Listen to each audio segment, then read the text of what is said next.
Hello, everyone. Long time no see. You're here, or whatever you want to say. Yeah, I've had things in my life happen. For one, just moving into a different place, and so haven't had internet the whole time, and so that's part of it. And then also just random freakouts. I don't know what you really want to call it. I mean, hi,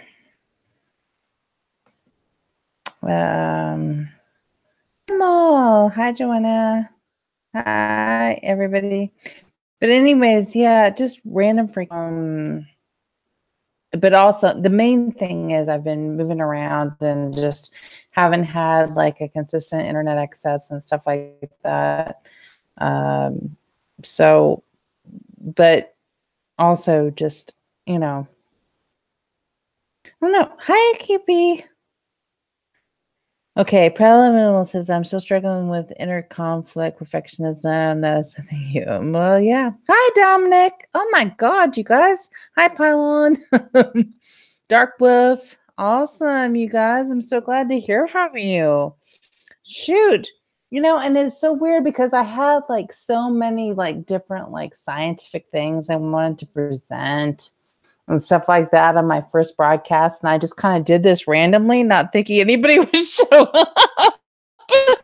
Hi, Master Richie. Oh my God. But you guys like watching and tell me what you think about TV shows in general.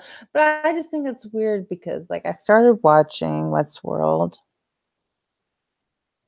And I have very, very, very conflicting. Hi, Alone One.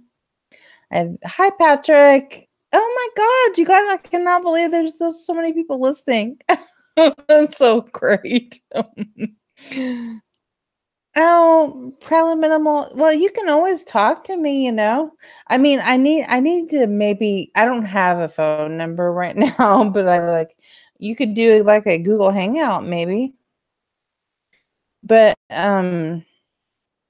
anyway, what I was talking about with like just different sci-fi shows and like Westworld in particular and I know Kathy Mello was totally freaked out by this show as well. And I don't want to put words into her mouth, but it is a freaky show.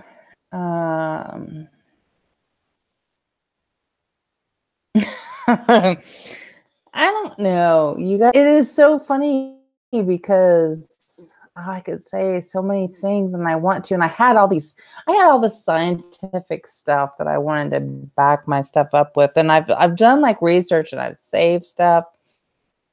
But I mean, part of it is because like I have two computers. This is a Chromebook and the other one is like a general laptop or whatever. But it's like an older machine and blah blah blah blah blah blah. I don't want to hear all that. Let's see. Is Awake and Sane here too?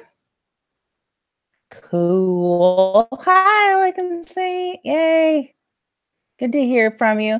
But you guys, I do want you guys to know that, and I haven't been very vocal on this, but I'm going to start being more vocal about this on my channel. And I hope it doesn't, drive you guys away or whatever, but Christian. And, I don't act like it at all. I mean, but I'm 100% saved by Jesus, and I believe 100% in Jesus Christ. And so I have to go that direction with my channel. I mean, I'm not saying that every little thing I'm going to say is going to be based on that, but I wanted everybody to know where I'm coming from.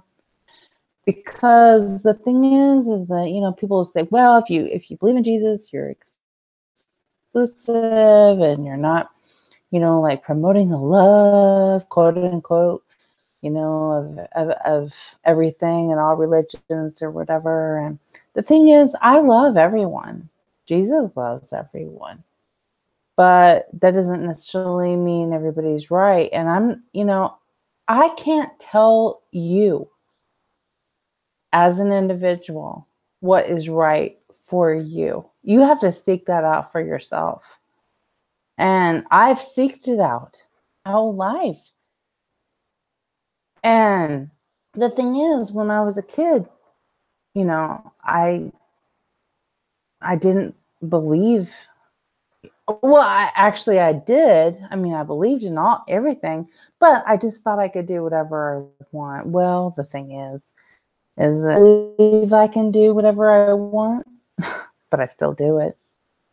I still do it. I still sin. I still do whatever. But does that negate the fact that I believe Jesus is Lord of all? No, it doesn't. And so, if you guys have, I'm really, I don't want to exclude anybody. And I'm not going to say, like, if you guys want to say your beliefs on my channel and stuff, you say your beliefs on my channel, and even if you disagree with me, but I can't be restricted on what I believe on my own channel, And so I'm going to say what I believe and what I believe to be true. And I can't do otherwise. You know what I mean? And fact of the matter is, I'm a Christian, honestly. But I'm still going to proclaim Jesus Christ as Lord. And if you don't agree with me, and if you want to talk about other philosophies or whatever, I don't, that's fine. You're welcome to do that on my channel. But I just want people to know that that is what I believe, and that's it, So, I think that's even actually part of the reason I've been gone for a while, even though most of it is just because of the internet access thing. But I've just been like, what do I do about this? Because, I want to be all inclusive and I love everybody on my channel, which I do, but I also have to say what my beliefs are, And so, hi, Salted. Okay, let me go back up. I need to find out who's. Okay, wait. I saw something about butternut pecan ice cream. Oh my God. So how does he look? That is awesome. Butternut pecan ice cream. Oh yeah, I would love to have that. Party puppy! Yay! Now, see, I didn't mean for all these Christian folk to even show up, and that's awesome because, and it's great because, and Wake Up News, yes. But it's nice because I know that you guys pretty much believe the same things I do, but it's hard, it's hard to stand up for the world, and I believe me, I am no one needs to look to me as an example, but that's the whole freaking point about Jesus, is that is what it is that you don't need to look to other people. You need to look to him, So, okay.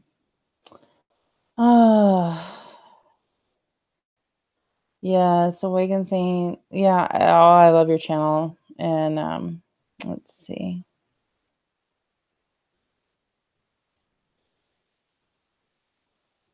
I'm just looking at you guys.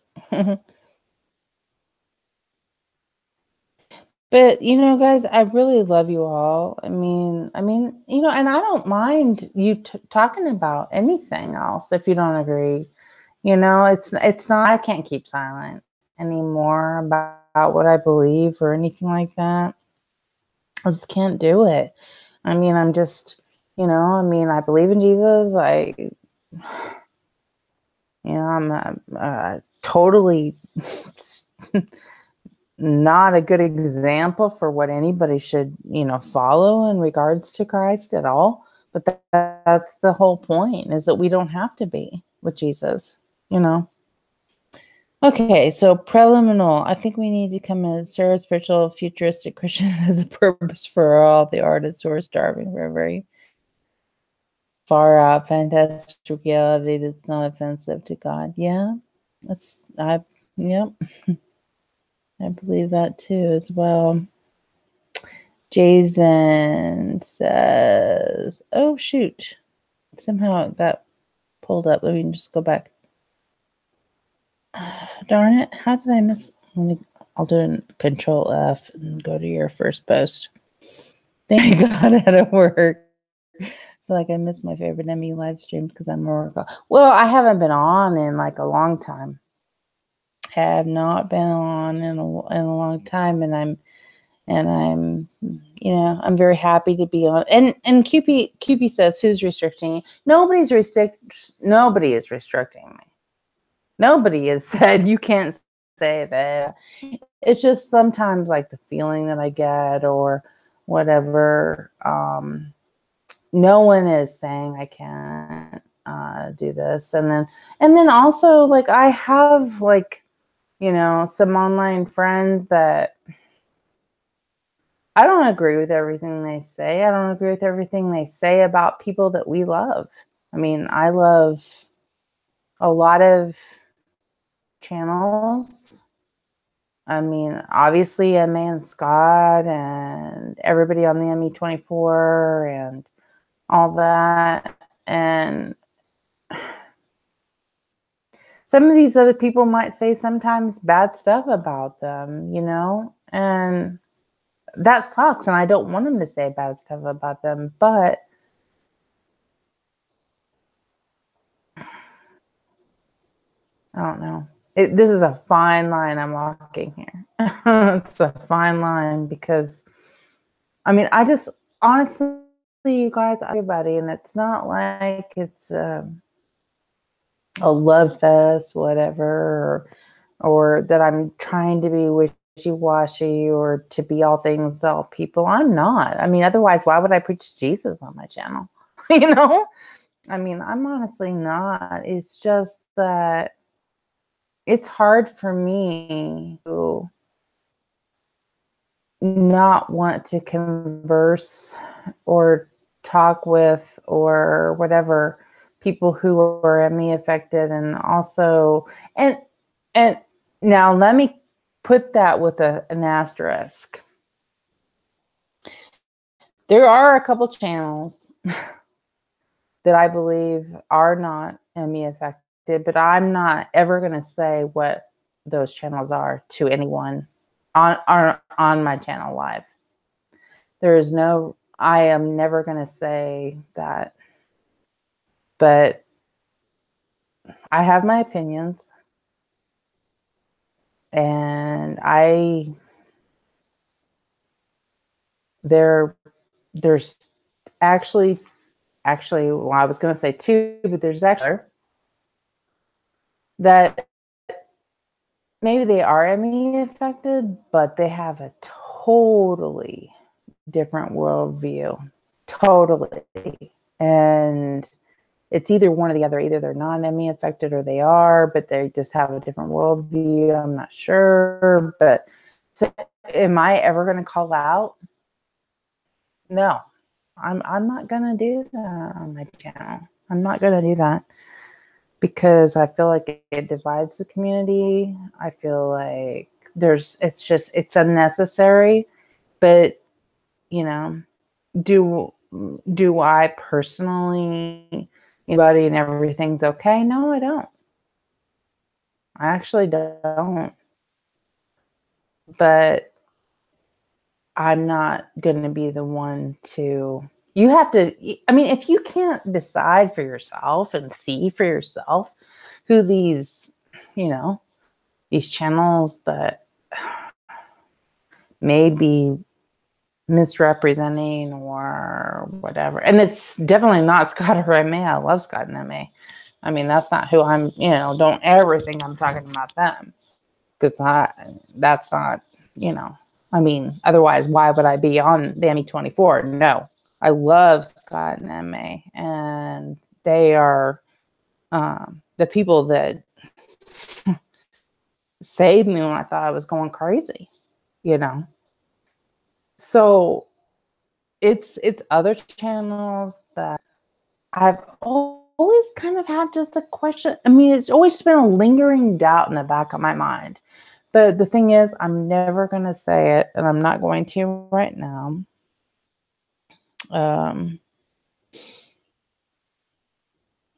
Because there's just no point, you know. You needed to, I mean, discern for yourself. If you can't discern for yourself, then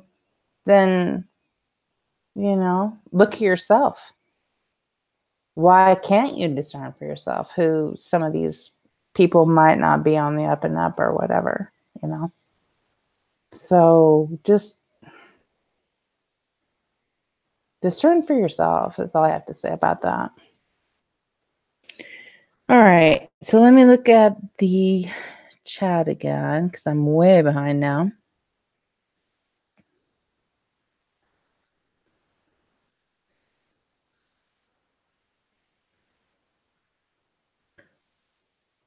Master Reggie, you were told not to bring up Jesus on another channel. Well, you can bring up Jesus all you want on my channel. So,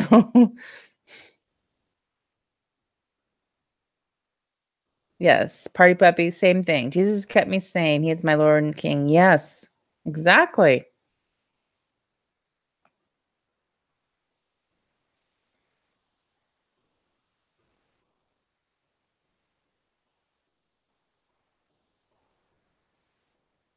Oh, hi, Jason.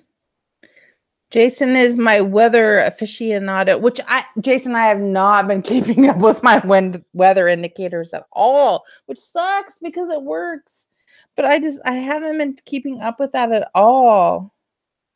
And I wish I would have. Hi, mental health and stuff.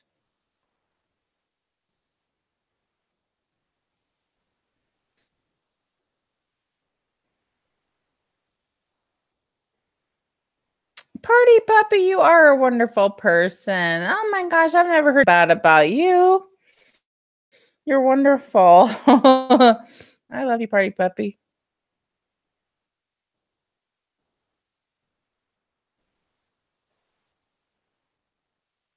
Okay, Preliminal says the frequency, vibe, spirit, tone of a human voice being tends to gravitate a certain dimensional crowd of synchroempathians who happen to arrive at those they mutually progress with.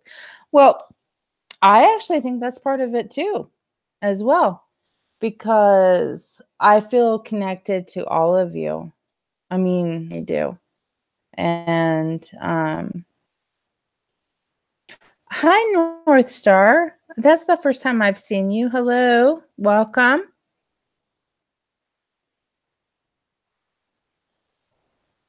Oh, shoot. I went too much.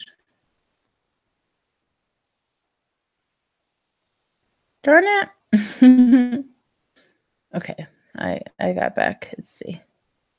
Okay, wake up news. You have a free choice who to choose, but if you don't choose Jesus, you have the guy by default. Sorry, peeps. I'll wake up. Well, you know what? That's well, yeah, you're right on that.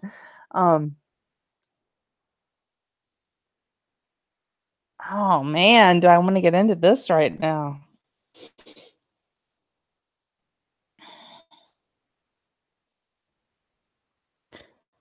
The thing of it is that let me just say it this one time is that if you don't choose Jesus or a God other than yourself, you're going to choose yourselves as God.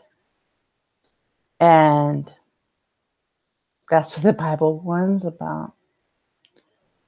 We are I don't care. I mean, go ahead and, you know, like I said, you guys are welcome to put what your opinions are on my channel.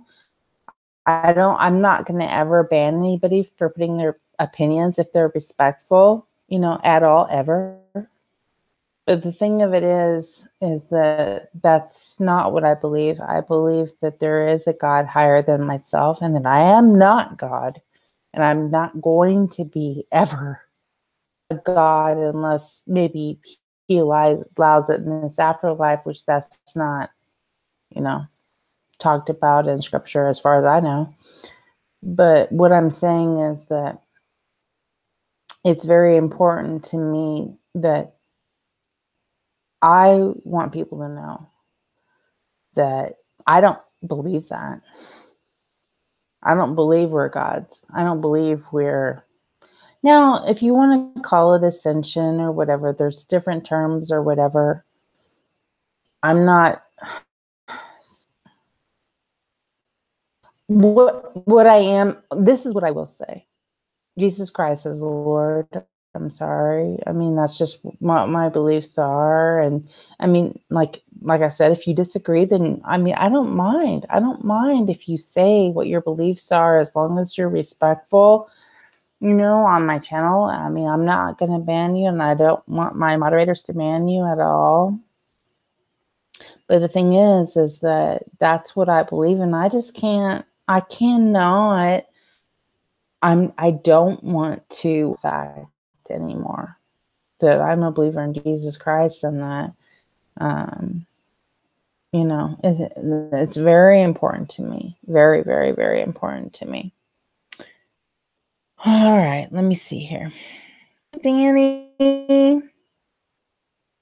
Salted Cedar. I think I said hi to you already, but...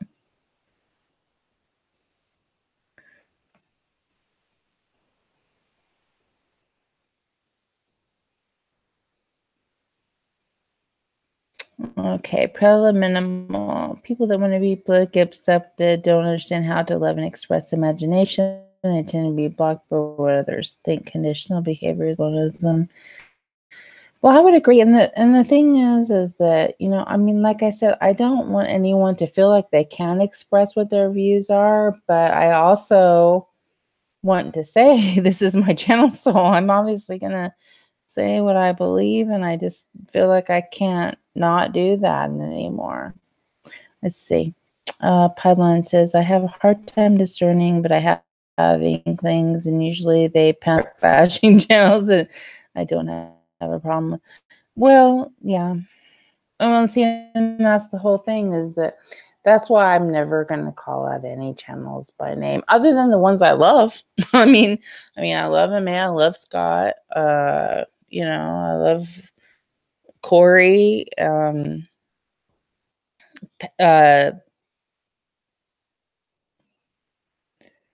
Patrick, Martha. I love QP. She doesn't have a channel, but I love QP. And June. I love June. I mean, I love everybody on the ME24, and ones that people with the ME24 don't like that I like. I mean, that's just the way it is. And I mean, I hate to say that. I just do, though. I mean, I don't know. There's only a couple that actually there's three. There's three channels that I have in mind, but I'm not going to ever say anything about who they are. And I can tell you one channel that I really miss hearing from is NoblenessDee. That man's brilliant. And anytime he's on a guest broadcast, I try to listen. And I encourage anybody and everybody to listen to his past videos. And it's really sad to me that he doesn't do current videos, because he has a lot to say, and he's very, very, very knowledgeable, you guys. And of course, I love Lone Eagle. My God, who doesn't love Lone Eagle? Hi, Candied. Okay, let's see. You guys, I'm way behind on the chat, but I'm trying to... Hi, Hour One.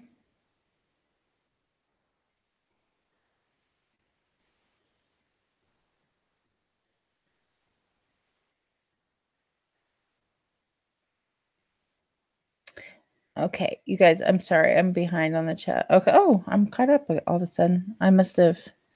Oh, maybe not.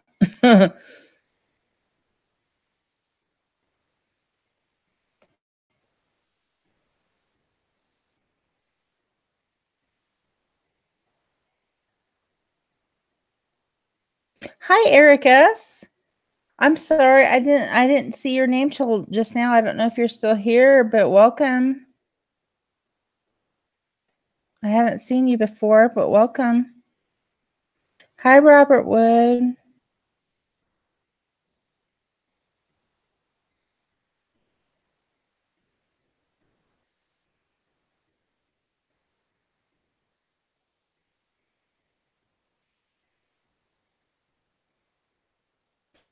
Everyone, I put love first, not just God. Human beings aren't just dust and ash. Never were. Well, of course. I mean, of course, we should put our fellow brothers and sisters in this world. um, I don't understand. That's why, like, when I look at, I talked about Westworld at the beginning of the broadcast, and it's like, you see these people wanting to go to this world and just like, act out their most base desires and stuff. You're like, what the heck, I don't think a lot of us are like that. I hope not, you know? And when I see that it's portrayed that everybody is like that, it always kind of raises a red flag as well. Because I'm like, they're trying to make us all sound like we're evil. And I'm not saying that we don't need God's forgiveness. We do. But I mean, what the heck? We're not all like wanting to rape and murder. I hope not. I mean, I certainly know I don't feel like that, you know? And so, but I see a lot of truths in Westworld as well, And I see a lot of, a lot of people think about, I know, I'm going to put words in somebody else's mouth, but I just know that another person is really concerned about, like, if that's what we're living in, is basically a West world. I don't.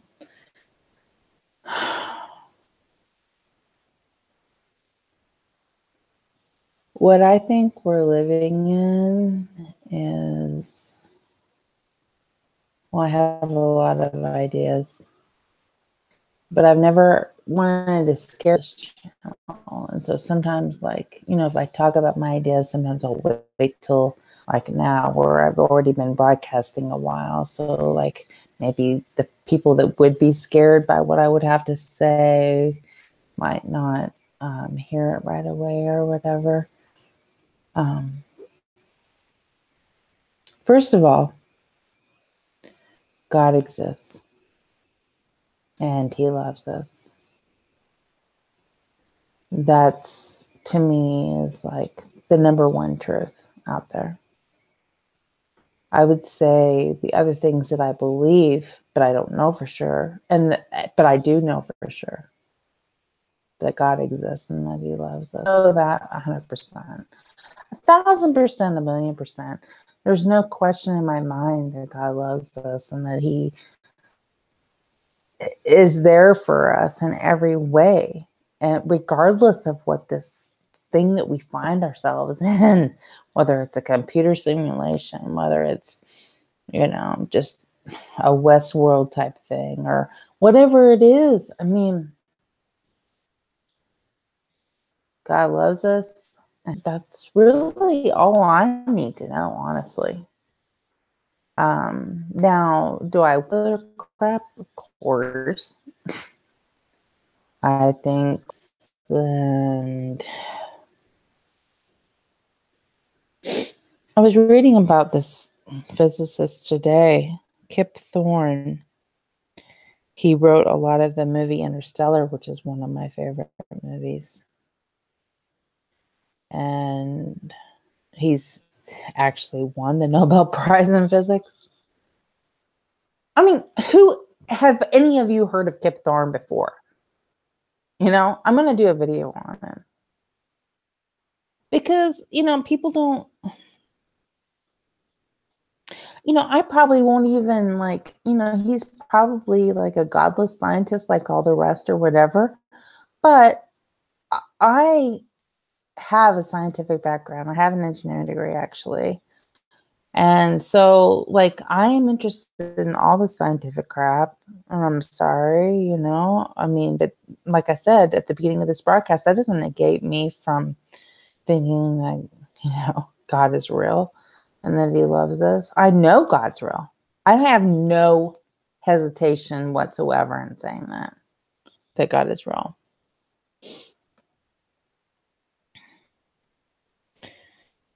Oh my gosh. Let's see here. Let me go back in the chat for a little bit because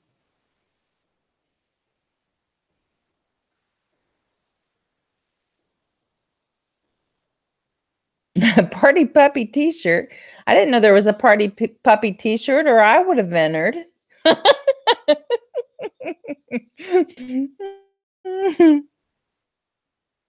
That is funny.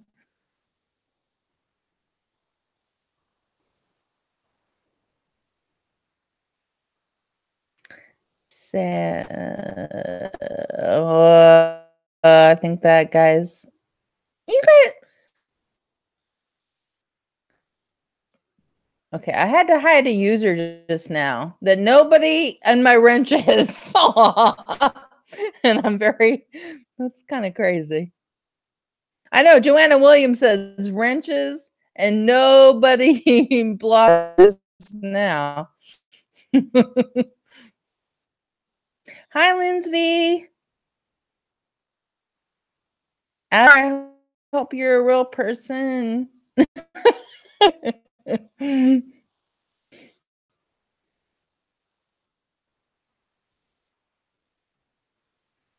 Let's see.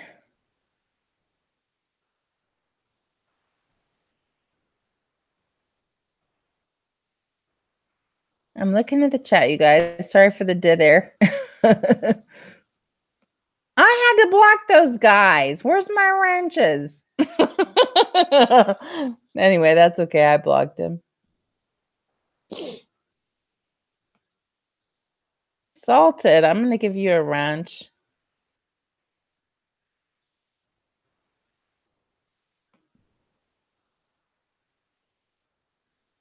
Dark Wolf, I'm going to give you a wrench. I need some more wrenches, apparently.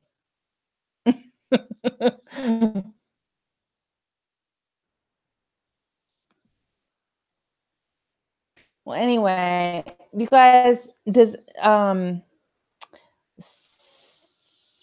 that's okay, Patrick. I'm sure you might have been off to the bathroom or something. I love you.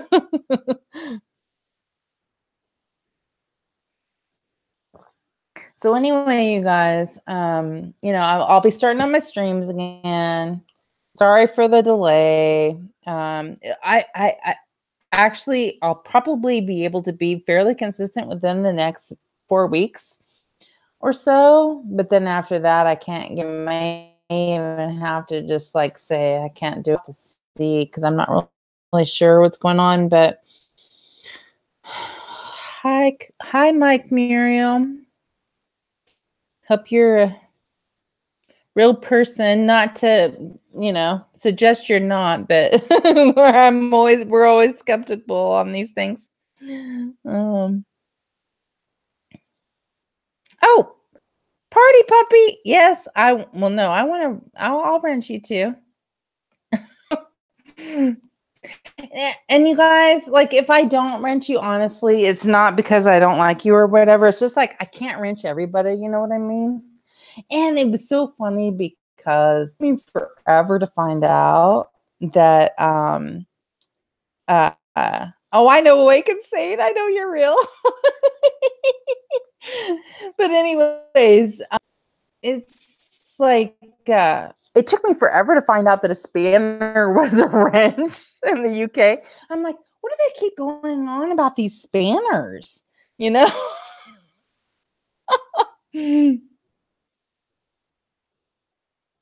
Oh, Alone One. You don't want a wrench, but I would like to know what people said that got them deleted.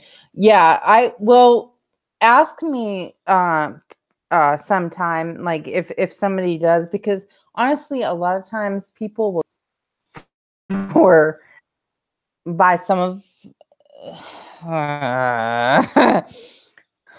trying to be diplomatic. I don't necessarily think they might not have wanted to been this. But the thing is like like even with my religious beliefs and stuff, you guys, I mean, I am a Christian and I want everybody to know that. And, but that doesn't mean that I don't mind anybody putting out their other views, honestly, as long as you're respectful. So.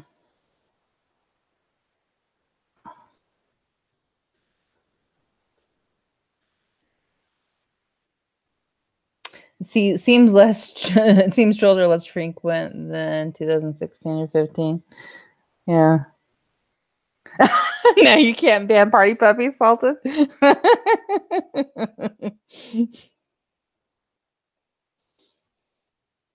Okay, R1. Now, R1, you're a fact to me because I'm a Christian and I know you might not be, and you have I know you have a lot of strong views and stuff, but one of the things that and see, I think I or somebody else banned you from my channel at one point, and then I unbanned you. But is because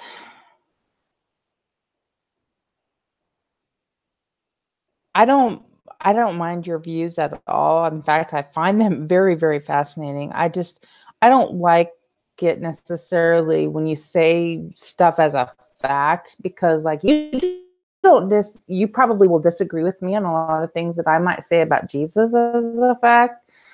And so I'm trying to be because I'm very interested in everything you have to say, R1. And that's what Dominic was saying. I think finding new ways to put forth positive messages is a good thing. And I think R1 has a lot of positive messages. And Dominic, you've always had positive messages, and that's why I love you on my channel. And I know you probably don't agree with me on my religious views, but the fact of the matter is I respect you, and I think you respect me, and we have a good relationship online, whatever. But Scrappy, is Cowboy alive? I'm gonna shoot him with a rifle. No. I love Cowboy. He's live too? Okay. That's funny though. But anyway, R1, I really do. I know I love your achievements, Dominic, because I love how you are so positive all the time. All the time. And that makes me know that you're just in general.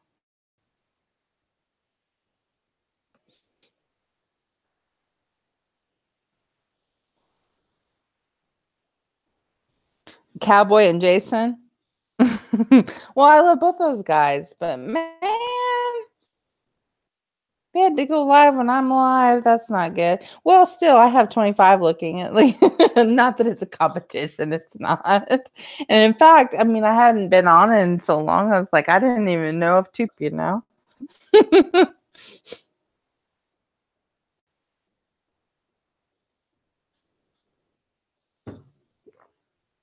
But you guys, I will be back on. Oh, Joanna, that would be great. I would love to see your broadcast. if you're going to go live in the future. That'd be awesome.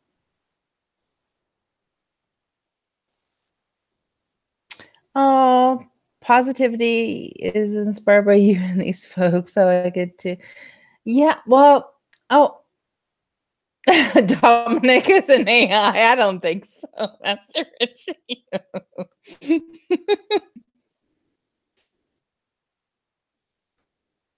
but but no, I mean, I just think that you guys are just wonderful. Everybody here is a wonderful person. And I love you all so much. And I thank you for being here. And I know I have sometimes. Let's see. Lindsay, I think some of the more radical messages should be spread because they make you stop and think. R1's words has had an impact on Lindsay. Yes, I agree, Lindsay.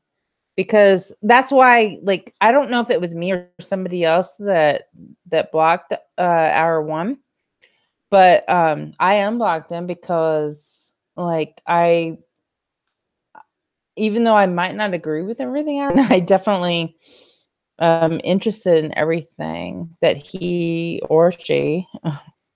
I'm believing you're he, but if you're she, it's fine. He says because it is interesting for sure.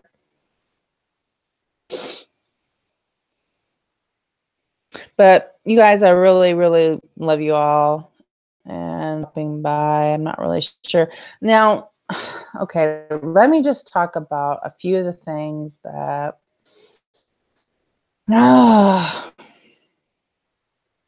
this is some serious stuff, you guys, as far as like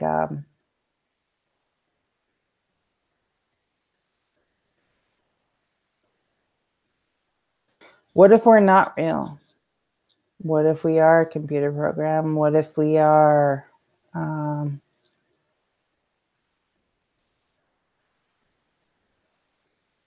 what if we are some type of AI? You know what I think is that I think there's, and please take me seriously when I say this, because, and it doesn't negate my belief in God or Jesus at all, but please take me seriously when I say this, when I say that I think perhaps the fact that I've put all this stuff on YouTube, that it's a loop,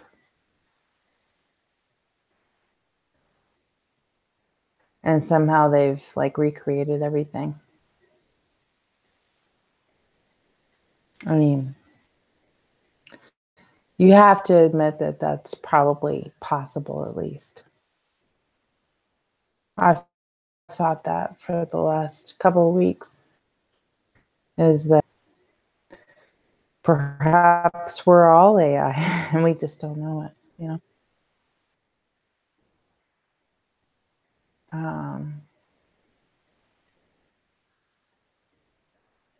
That doesn't negate my belief in God or Jesus at all. Not one bit. But make me question our reality.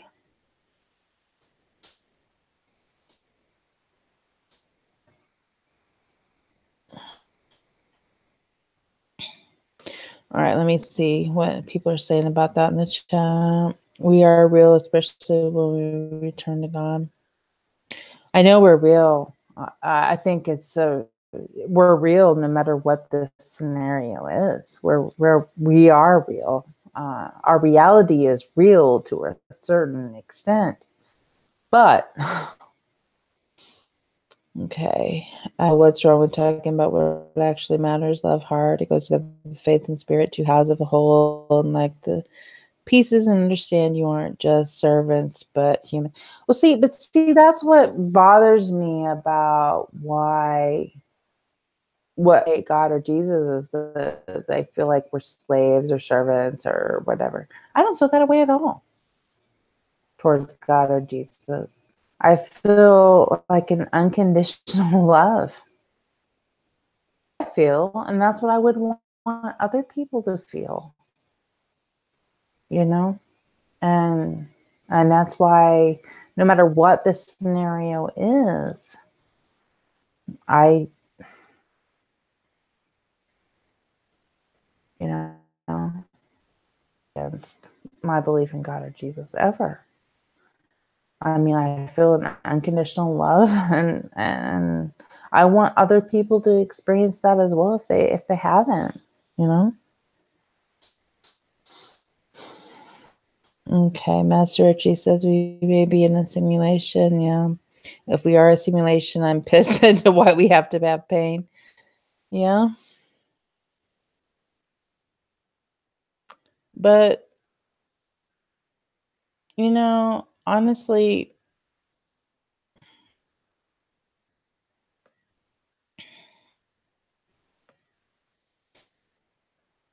maybe pain makes us more human as well.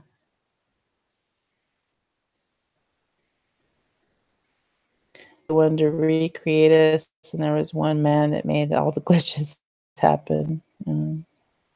Jason, it doesn't matter if we're in a simulation, we still have a consciousness and the soul. Exactly. Exactly. Yes. Salted says, I'm a sheep, he's my shepherd. I'll admit that all day. Well, me too, Salted. I mean, that's what that's what I'm. I mean, no matter what this is,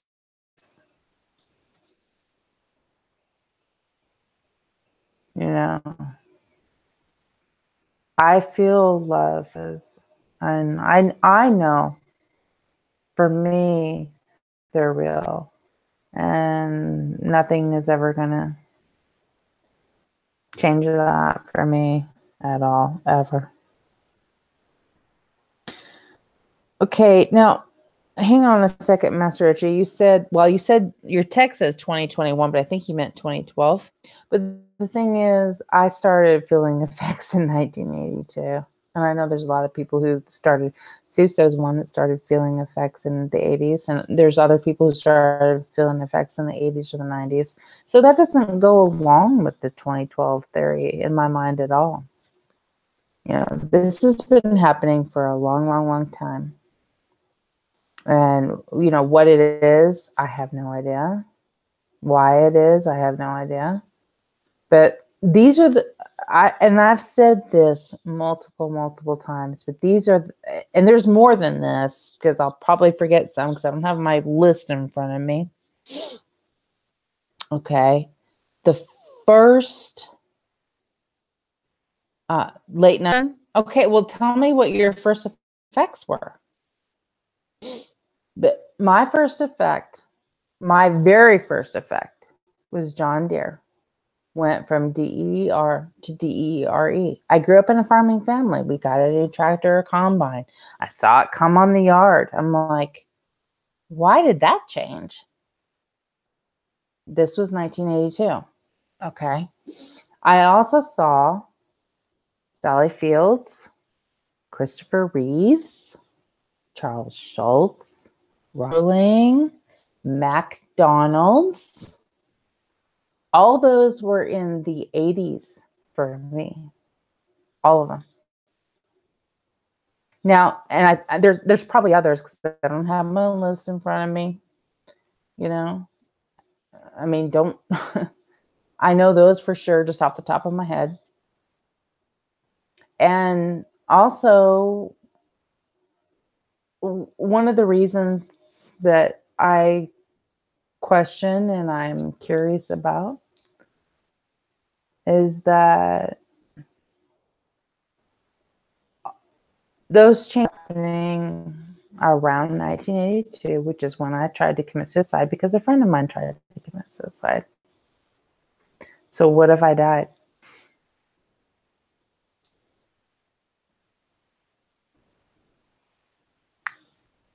Just because I believe in God and Jesus, does that negate the fact that I think perhaps that we've died? I don't think so. You know, people will say, well, the Bible says that, you know, it's appointed for man once to die. Well, you know, the problem with Bible interpretations is that it's English. You're not looking at the Greek or the Hebrew, because when you look at that verse, that when it says that it's pointed for man wants to die, it can also mean, once, like as in a single once, but it can also mean once as in like the finality or the end all be all type of deal. You know what I'm saying? And there's a really great that's free that I recommend all of you to download to your computers. E-Sword, SWORD. Look it up. It's awesome. It has, you can look up like all the Greek and Hebrew and stuff in James. Now, what you need to do is, and I want to do a separate video on this, but I just haven't been able to because like I'm on my Chromebook right now. And then my other one is the one that I do my other stuff on. But if you go to KJV Plus, if you go to that tab after you download it, that's the tab that will like take you to all these Greek and Hebrew root words. And it is awesome. Because you can learn a lot, because English, you guys, the Bible wasn't written in English. Wake up. It wasn't. It was written in Greek, Hebrew, and Aramaic. And, I think those are the only three. I don't know. But I'm just saying, it wasn't written in English, for God's sake.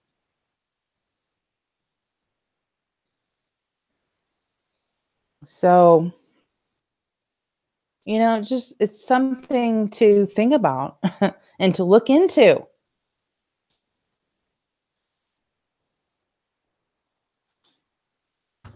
Okay, let me go back up to the chat because I've missed a bunch.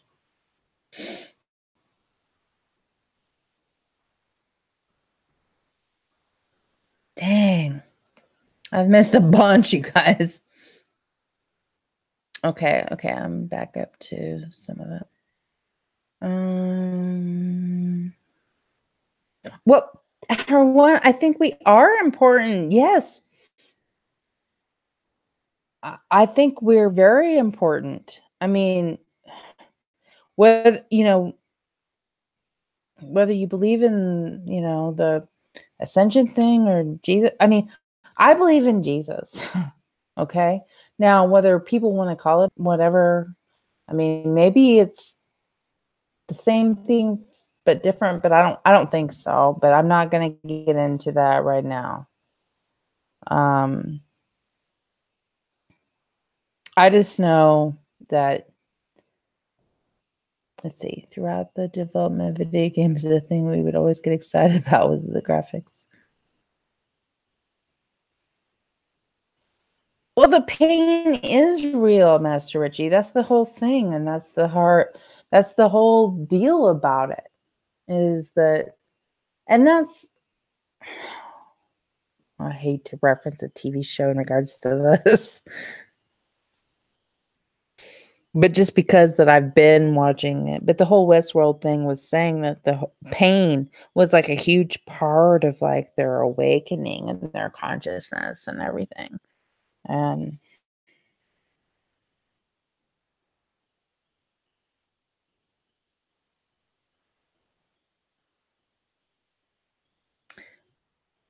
the Emmy has actually been around a long time. I remember some Bible changes back in the early 80s. Our one says, well, yeah, and see, like, people are all into the Bible changes now, but yet, like, the ones they don't remember necessarily, because, like, there's a Bible verse that says God created evil or whatever, which that's not, if you look at the Hebrew, that's not what it says. It's not what it says.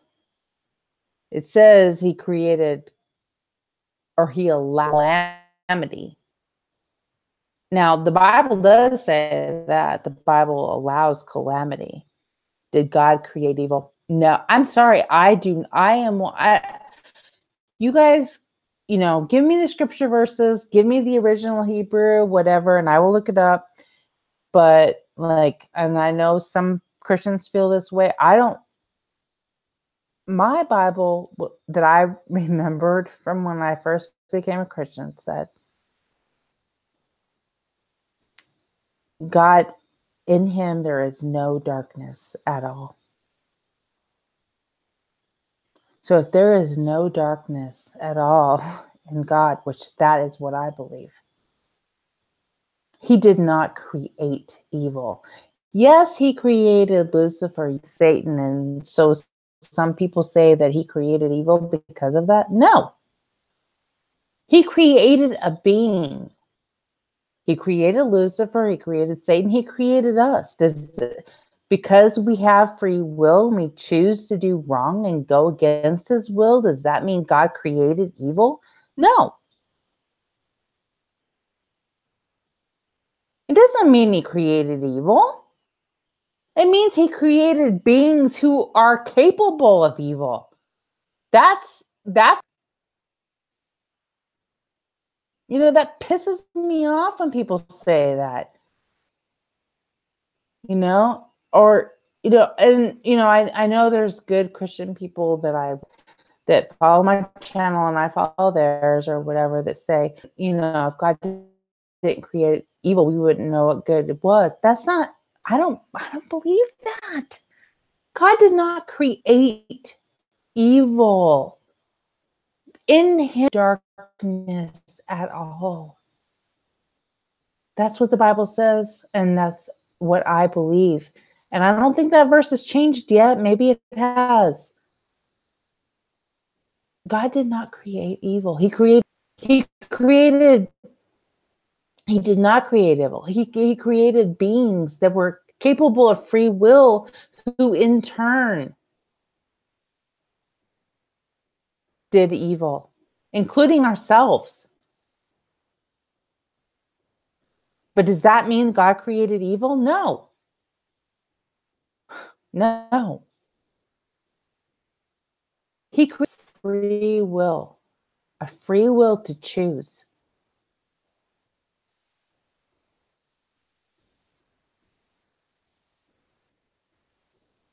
He did not create evil. He did not create us as evil beings. Anybody that believes that, I'm sorry. People turn that around or whatever. I'm sorry. No, he didn't. Now, I will say that, in the book of Job, if you're not familiar with the book of Job, Satan went to God, asked his permission, and said, here is a man that says that you love me. Let me prove that he doesn't love you by bringing all this calamity on him. And God said, okay. So yes, God allows evil, but did he create evil? No.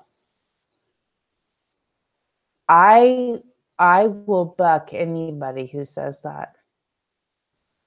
God did not create evil. Did he allow evil to happen? Did he allow Satan to come in and cause calamity on Job's life?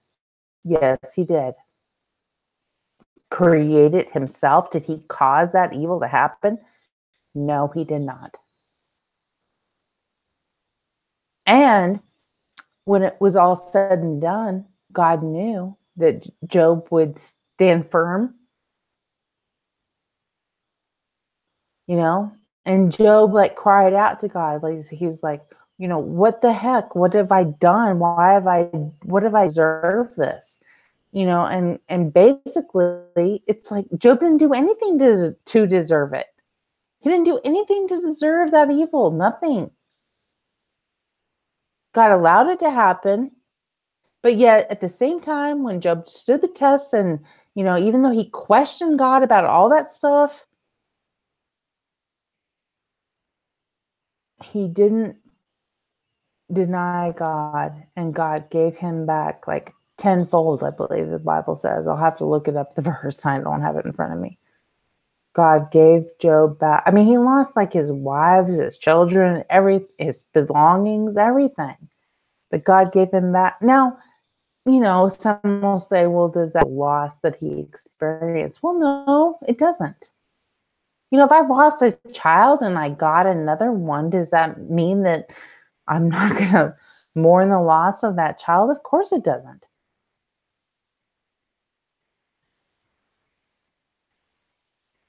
But in this particular instance, when people say God created evil, and that's just not true. It's not true. I'll go to my grave saying that. God is not evil. In him is no darkness at all. In fact, I need to look that verse up and I'll put it on, I'll put it on the title of this video. In him is no darkness at all.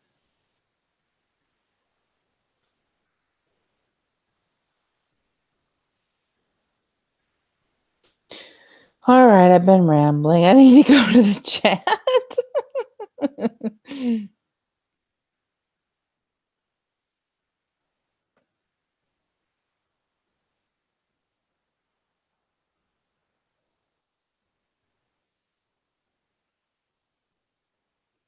Okay, Jason says, maybe the enemy has always been with us, but retrocausality is a real scientific thing. Agree 100%. Yes. I think retrocausality is a definite quantum thing that, yes, I agree with you 100% on that.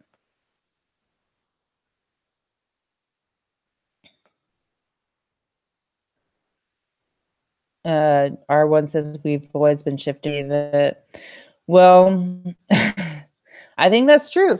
But I noticed it in 1982. I was 14 years old.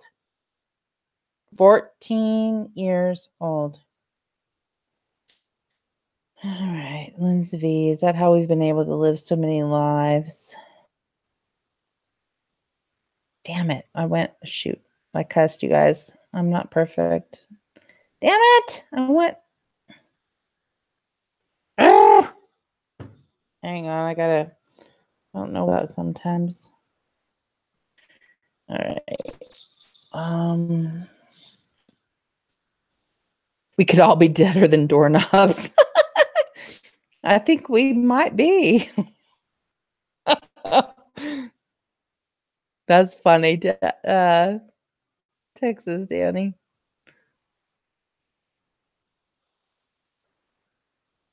Not supposed to remember the past as it was, they said. Dang it. I keep...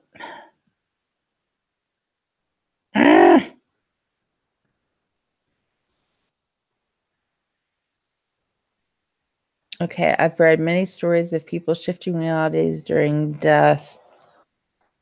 Well, and that's what I'm saying. I try to say this stuff at the end of my broadcast because it scares people,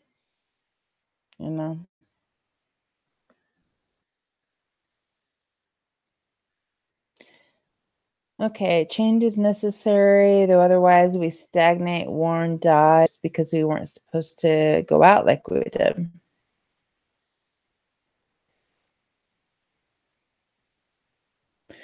Well, I'm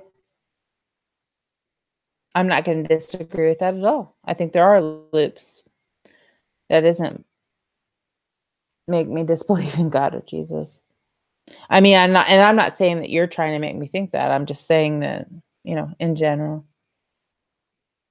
Okay, I learned one. Even physical changes I can see, the two are the most prevalent are that I have to no fear anymore and you feel protected.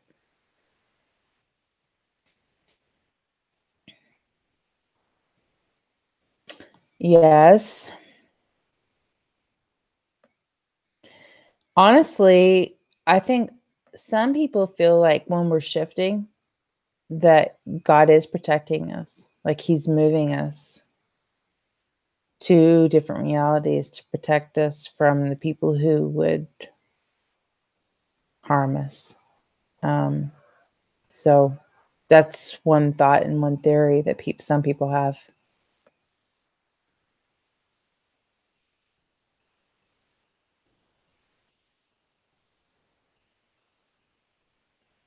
Okay, Dominic says,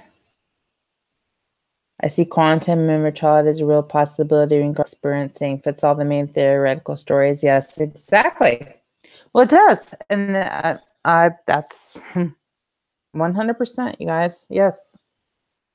I mean, but like I said, it still doesn't negate my belief in God or Jesus at all. Not at all.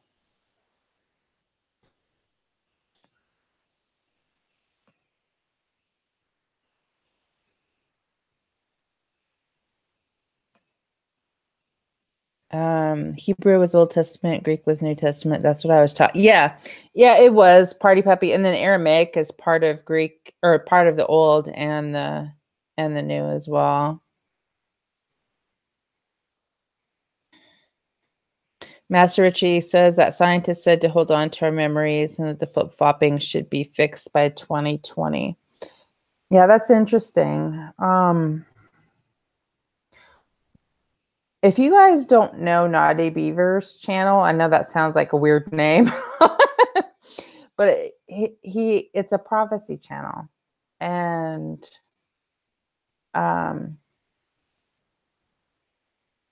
he has looked up so much stuff, not only Nostradamus, which, you know, I never really gave credence to and I was always kind of afraid of in my, you know, in the past, but I'm not afraid of it anymore. And then also, not only that, but like, you know, he has lined up like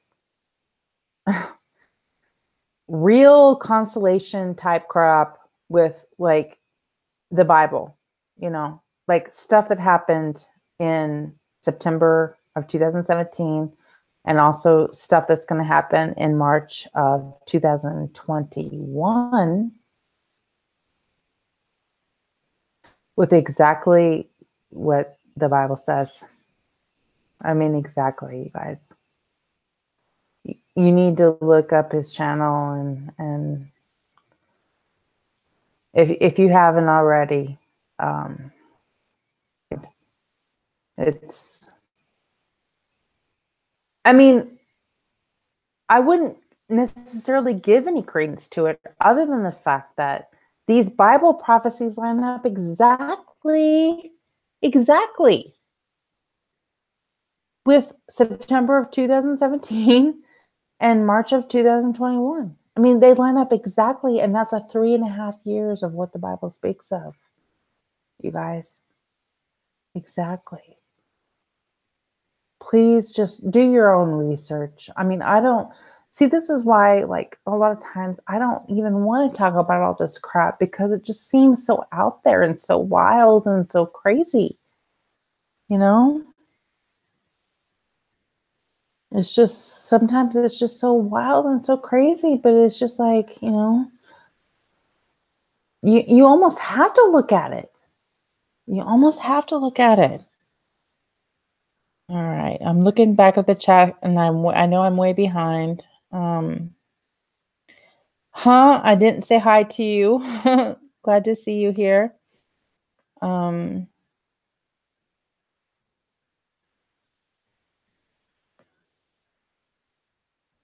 Hi, Skookum.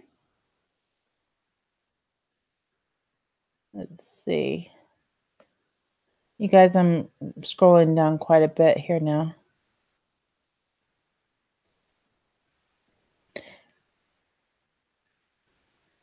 Okay.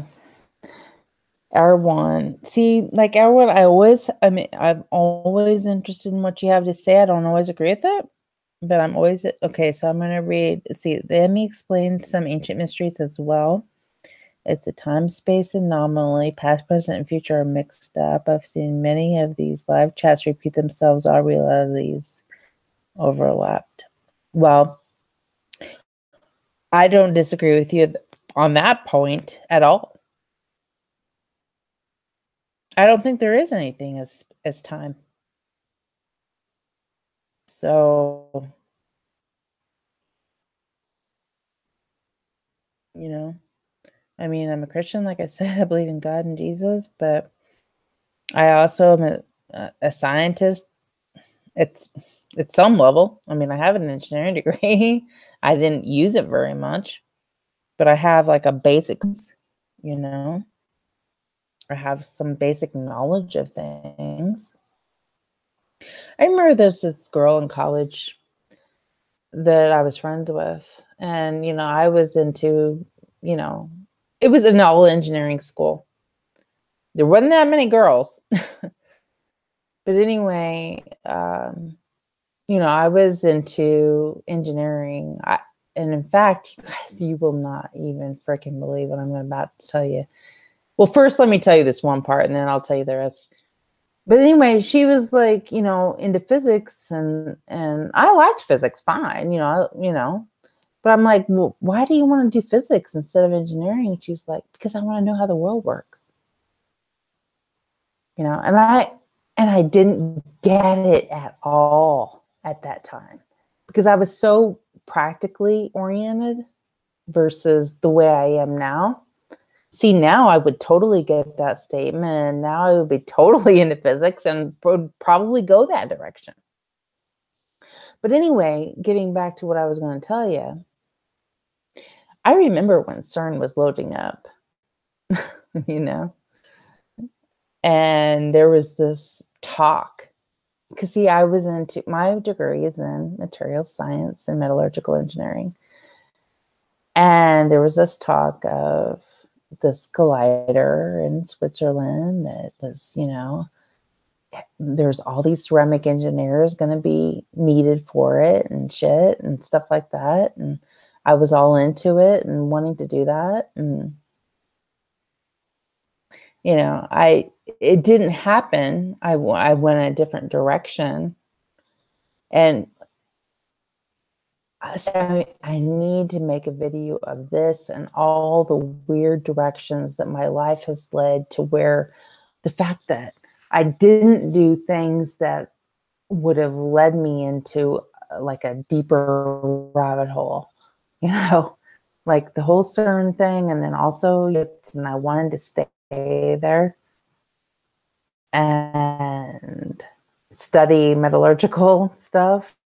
It was why didn't I do that? Why didn't I do just a lot of different weird avenues? Like I could have had an Air Force appointment. I mean, they told me, they're like, if you want an Air Force appointment, we're going to give it to you. Because I had good grades and everything. And I was, very math oriented and all that. I turned it down. Why did I turn that down? Why did I turn all these things down that I could have done? And now I'm like basically practically almost a homeless person. But I turned all those things down. Why? Why did I turn all those things down? It's weird and crazy to me that I would have turned all those things down. Because I loved, and I would have loved to, I audited a class at the American University of Cairo at the time. This was in 1990. This is when Iraq invaded Kuwait.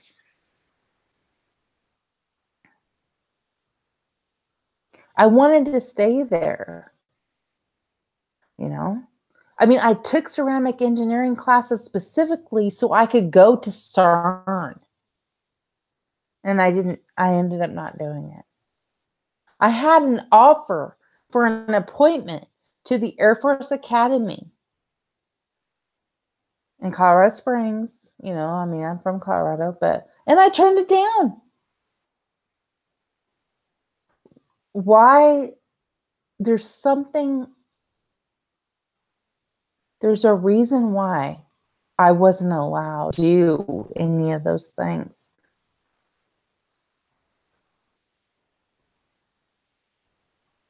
And see, that's what worries me about And I hope he's not listening. That's what worries me about my younger son. Because he's in a master's program that's paid for by the government into AI. What the fuck is he going to have to do? He's going to have to work for the government for 3 years after this. Shit. I mean, I really wish he wouldn't have done that. It scares me to death. The things that he might have to do or be involved in. Who knows? And that he's not even going to be able to tell me, obviously. But he knows that I know. If he just looked at me a certain way, I would know the things that he's involved in.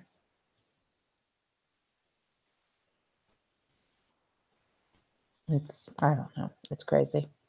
All right, I'm going to get back to the chat because this is getting depressing for me.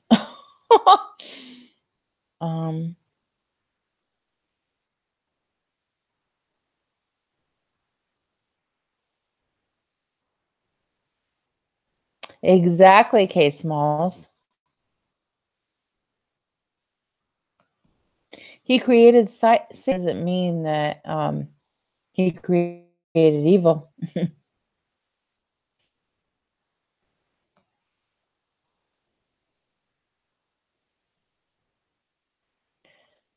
Okay, so Joe Sinkovich, I hope I'm pronouncing your name right. So, Rain, why is it that ME persons can't seem to have relationship in this wherever we're at? Now, okay, so Joe, I would like to know, shoot, I'm way behind in the chat, so you may even be gone by now. But what do you exactly mean by that? Because I have a relationship with people, a couple people that stand behind me on everything. And, you know, because there's so many people that see, this is another point where I hope people don't listen this long in my family necessarily, because people have changed in my family and it sucks. But I've also changed as well, and I'm trying to reconcile that. You know, I'm trying to reconcile. Was it me that changed, or was it do I think they're the same person? No. I'm not the same person, you know, either. But, you know, whether they're on this Orion belt and they've always lived here and they're not the same people, probably that's what it is. But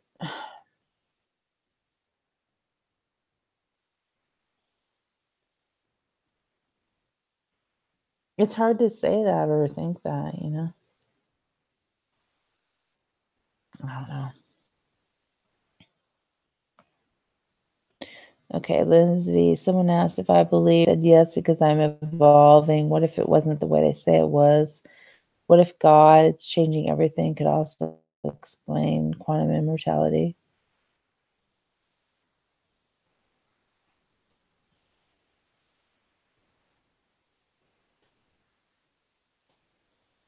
K. Small says God created all our senses and knows all before it happens. K. Smalls, I agree with you 100%. God says that he knows the hairs on our head. That's what the Bible says. So if you believe, which I do, I'm not saying everybody does, but if people believe the Bible, God has known us, it says, before the foundation of the world. And he knows the number of hairs on our head. So therefore, yes, he would definitely know us before it happens or after it happened or whatever. And all right, now I want to go back to what Lindsay said. Well, I do think there is quantum immortality, because I think I've died several times, to be honest with you. The belief in God. I have some scripture to back that up, that I need to do videos on, that I haven't done. I've been saying it for months now. I'm going to try to work on that on the next week, you guys, because I have a lot of things I want to say about that. A lot.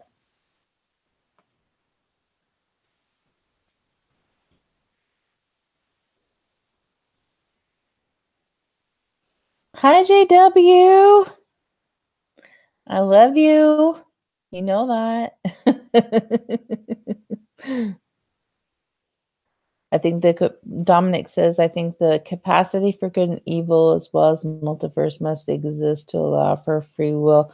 Well, see, and that's the whole thing, is God has allowed free will. And so that's why I say God did not create evil. He created beings that have the capacity for evil. That doesn't mean he created evil.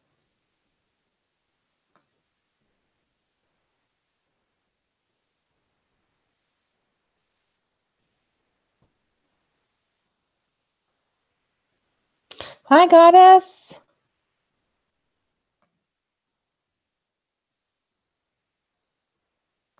You guys, if I missed anybody, I'm way behind on the chat for one, and I didn't mean to. Wake Up says created evil. Well, yeah, definitely part of it for sure. Because they're the ones that had the original free will. You know, if you look at the Book of Enoch and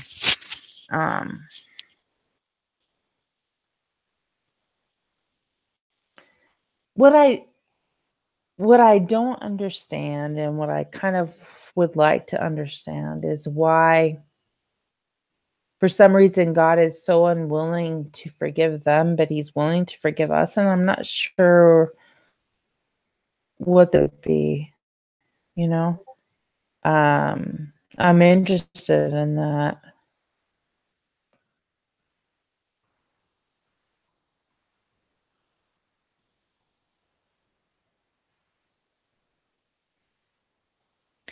Okay, looking at the chat, you guys. Sorry for the negative air space. And then I'm also getting some Discord notifications. I bet I know who that's from. Okay, let's see. Hour 1. The negative alterations are designed to play in your mind part to take away that grounding.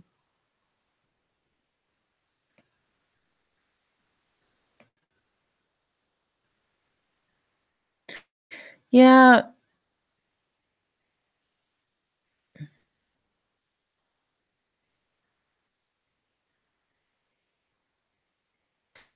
Okay, so I don't know if you're still here, K Smalls, but you said the Bible says that God is the creator of all things. It also says there is no darkness in him at all. And so, I'm not sure. I mean, I know you're a Christian and everything, and I love that about stuff like this. But I'm just saying that, I mean, I know there's, and I'm not going to mention names, but there's a couple other 3 people that say that God did create evil, and I don't agree with that. I don't. It says, in him there is no darkness at all. To me, that means, unless that Bible verse has changed, which, who knows? It probably has, whatever. But I'm just saying, God may have created the beings who created evil or did evil. But to me, in God, there is no darkness at all. That's how I view God. I can't believe in a God who would create evil. He didn't create evil. I'm sorry. I mean, I will go to my grave saying that. God did not create evil, you guys. He didn't.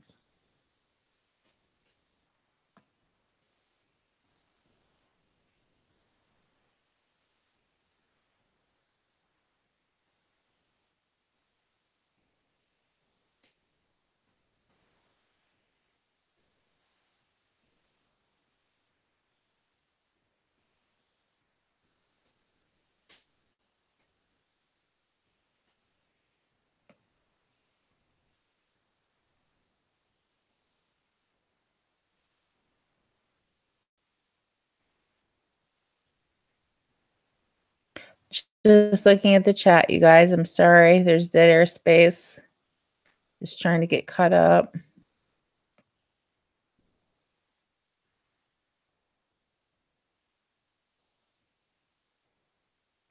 Oh, Armor Up, thank you for joining. I would love this.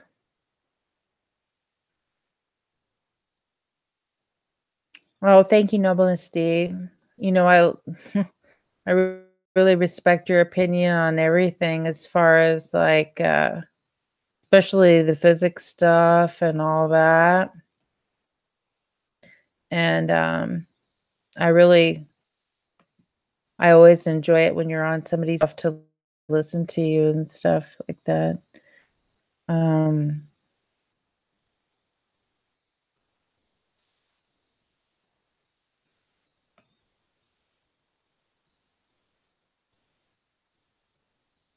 Okay, guys, I think it looks like I'm caught up with the chat. But anyways, I love it that so many people have joined me. I'm really shocked, honestly. But you know, if anybody wanted to talk to me about like especially spiritual stuff, I well, or the physics stuff, whichever.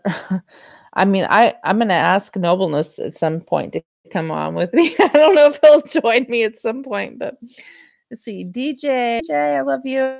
Glad to see you here.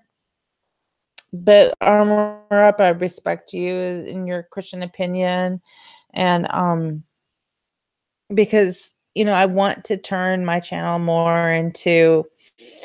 I want to do it like twofold. Which is going to be hard because it seems like such a dichotomy.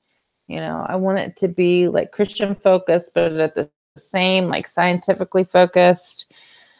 And, you know, that's going to be like kind of hard to do, I think, but I'm going to attempt it. So we'll see how it works, right? Okay, Joe says, I was just wondering if others in the group of me have had difficulty starting new relationships like I have. Normally, I've had no problems, but since arriving here, it's like, well, okay, let me just, that's weird because like most of my relationships have gone totally south, honestly, Joe, if you want to know the truth. But there's a couple that have been better and people that I wouldn't have expected or whatever. I mean, like I have and that I've known since I was 6 and that I would have never felt like was necessarily a best friend in my life, but always a friend. I mean, I'm not, you know, I'm not saying that I had any ill feelings towards this person at all. But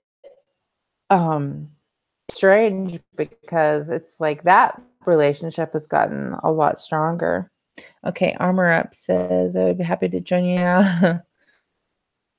Yeah, I would love to, guys. Armor, I would love to talk to you about some Christian stuff and just all this stuff because I mean, this is very, very important to me, and I've been wanting to do this more on my channel, and I haven't.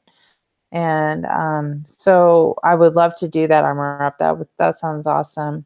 And then Nobleness, I want to do some physics stuff with you, or spiritual stuff, whichever you want. I'm up for anything that Noble wants to do.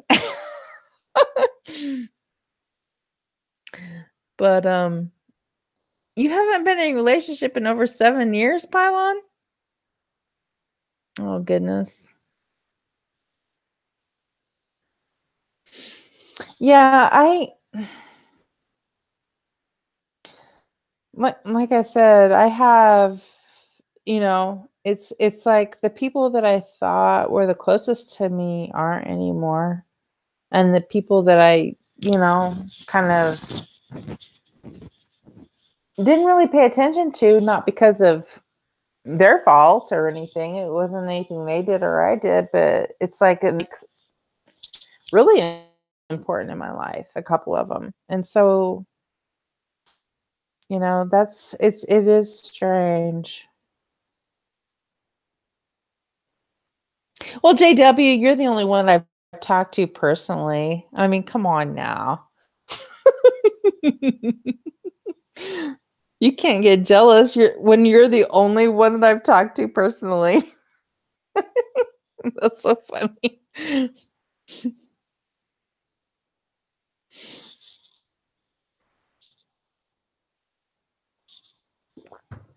Okay, does anybody want to call in?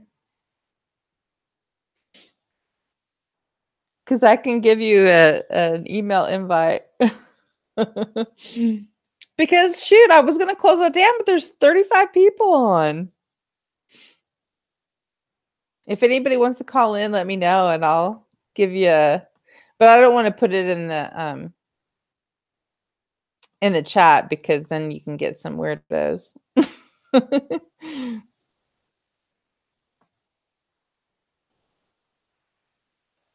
Like an art bell.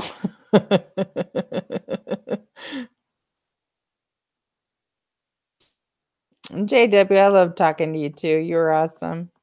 And you are awesome. And I want to know what you're cooking up for Monday. I'm still jealous you have a restaurant.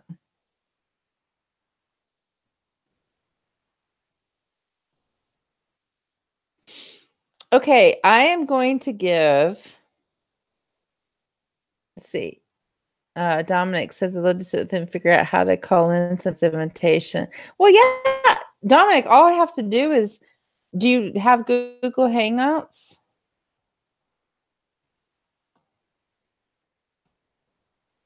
Because if you have Google Hangouts, it's pretty easy.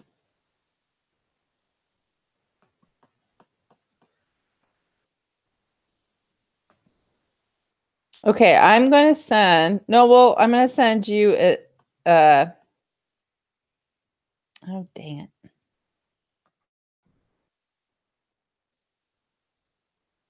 might have to do it on Discord, I guess. Okay, I'm going to put my, okay, Noble, on your Discord channel, I put the link. So if you want to join me or if anybody else from your group wants to join me, that'll be good.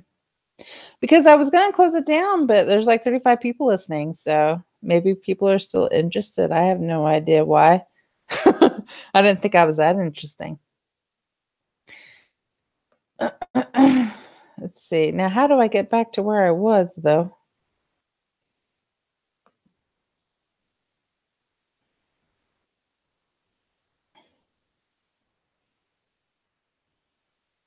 Hey, good looking. What you got cooking?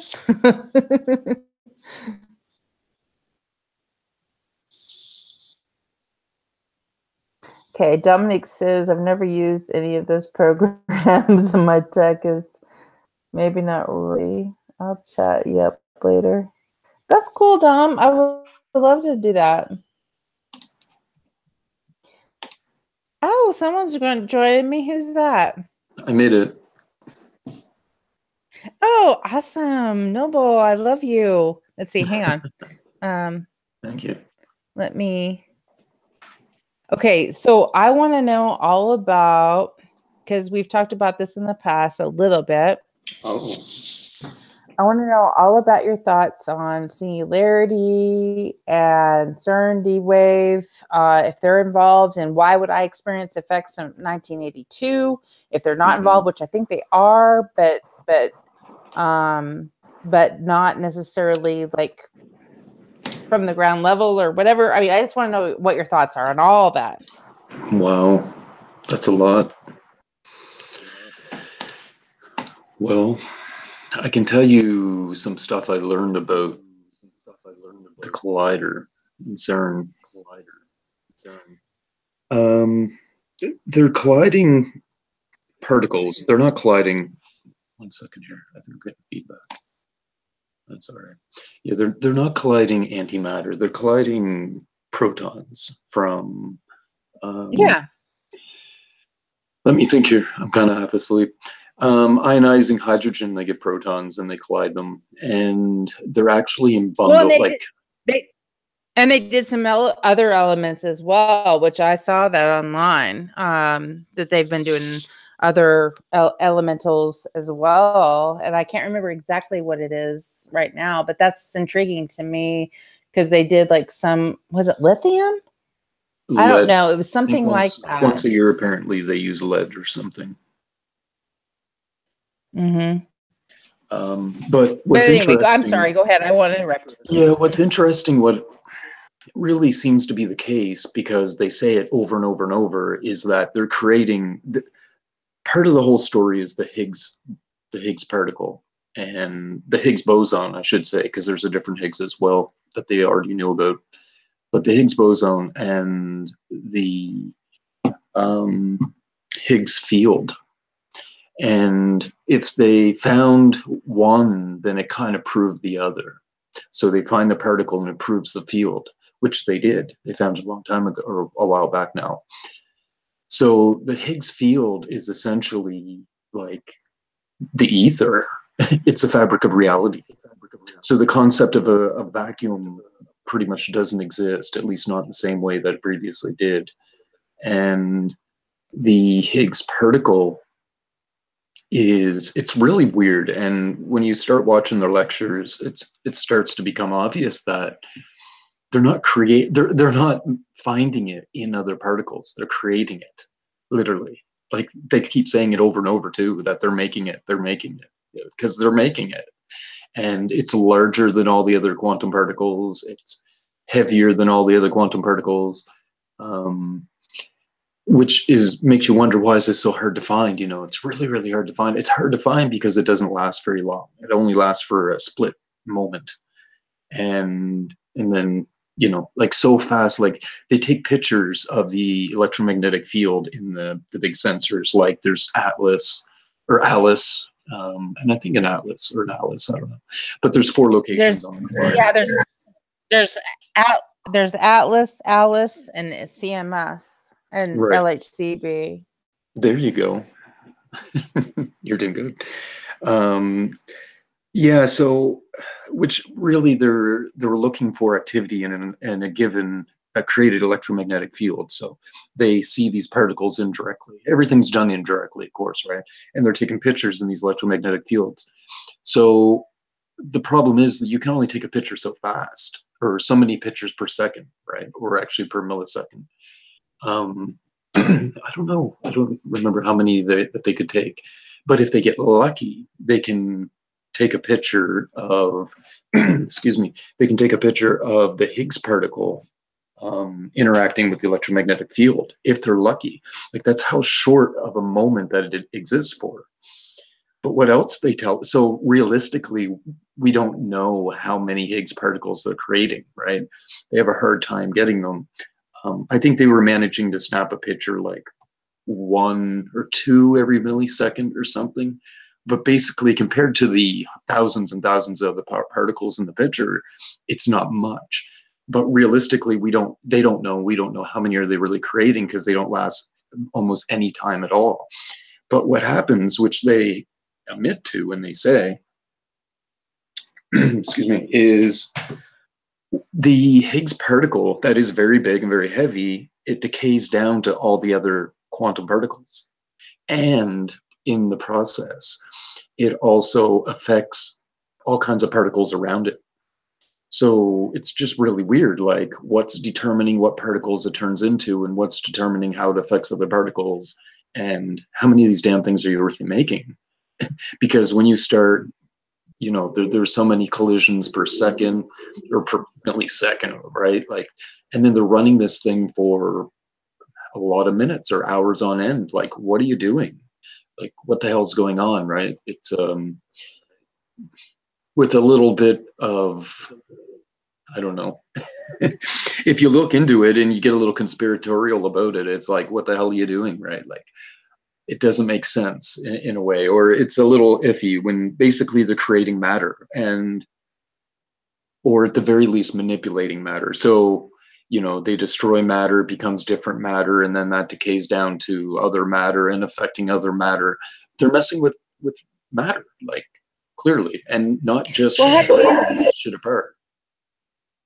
Pardon. Have you looked into what they're trying to find out about this? Because that's what fascinates me, is that they're looking into, and honestly, I'd have to go back and research this some more because I haven't looked at it in a long time. But I mean, I was looking into for a while what they were doing to find these neutrinos, and that it seems significant to me in some way. Have you looked into that at all? No, I only heard a little bit about that a while back, not even with the collider. It was with these underground big containers or something. It was in South Dakota at Fermilab. Yeah, in Fermilab. But the LH, but people don't know. Like, if you look at like the whole history of Fermilab and who is working on all their stuff, it's basically CERN. It is. Sure. And so, I mean, they admit it. I mean, it's on their websites and everything.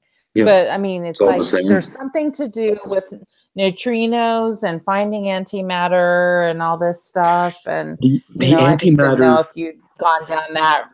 Right. There's a couple things. One, I don't believe in antimatter, and I wouldn't say I don't believe. I'm not convinced antimatter exists, because antimatter, even so, when they're colliding the particles,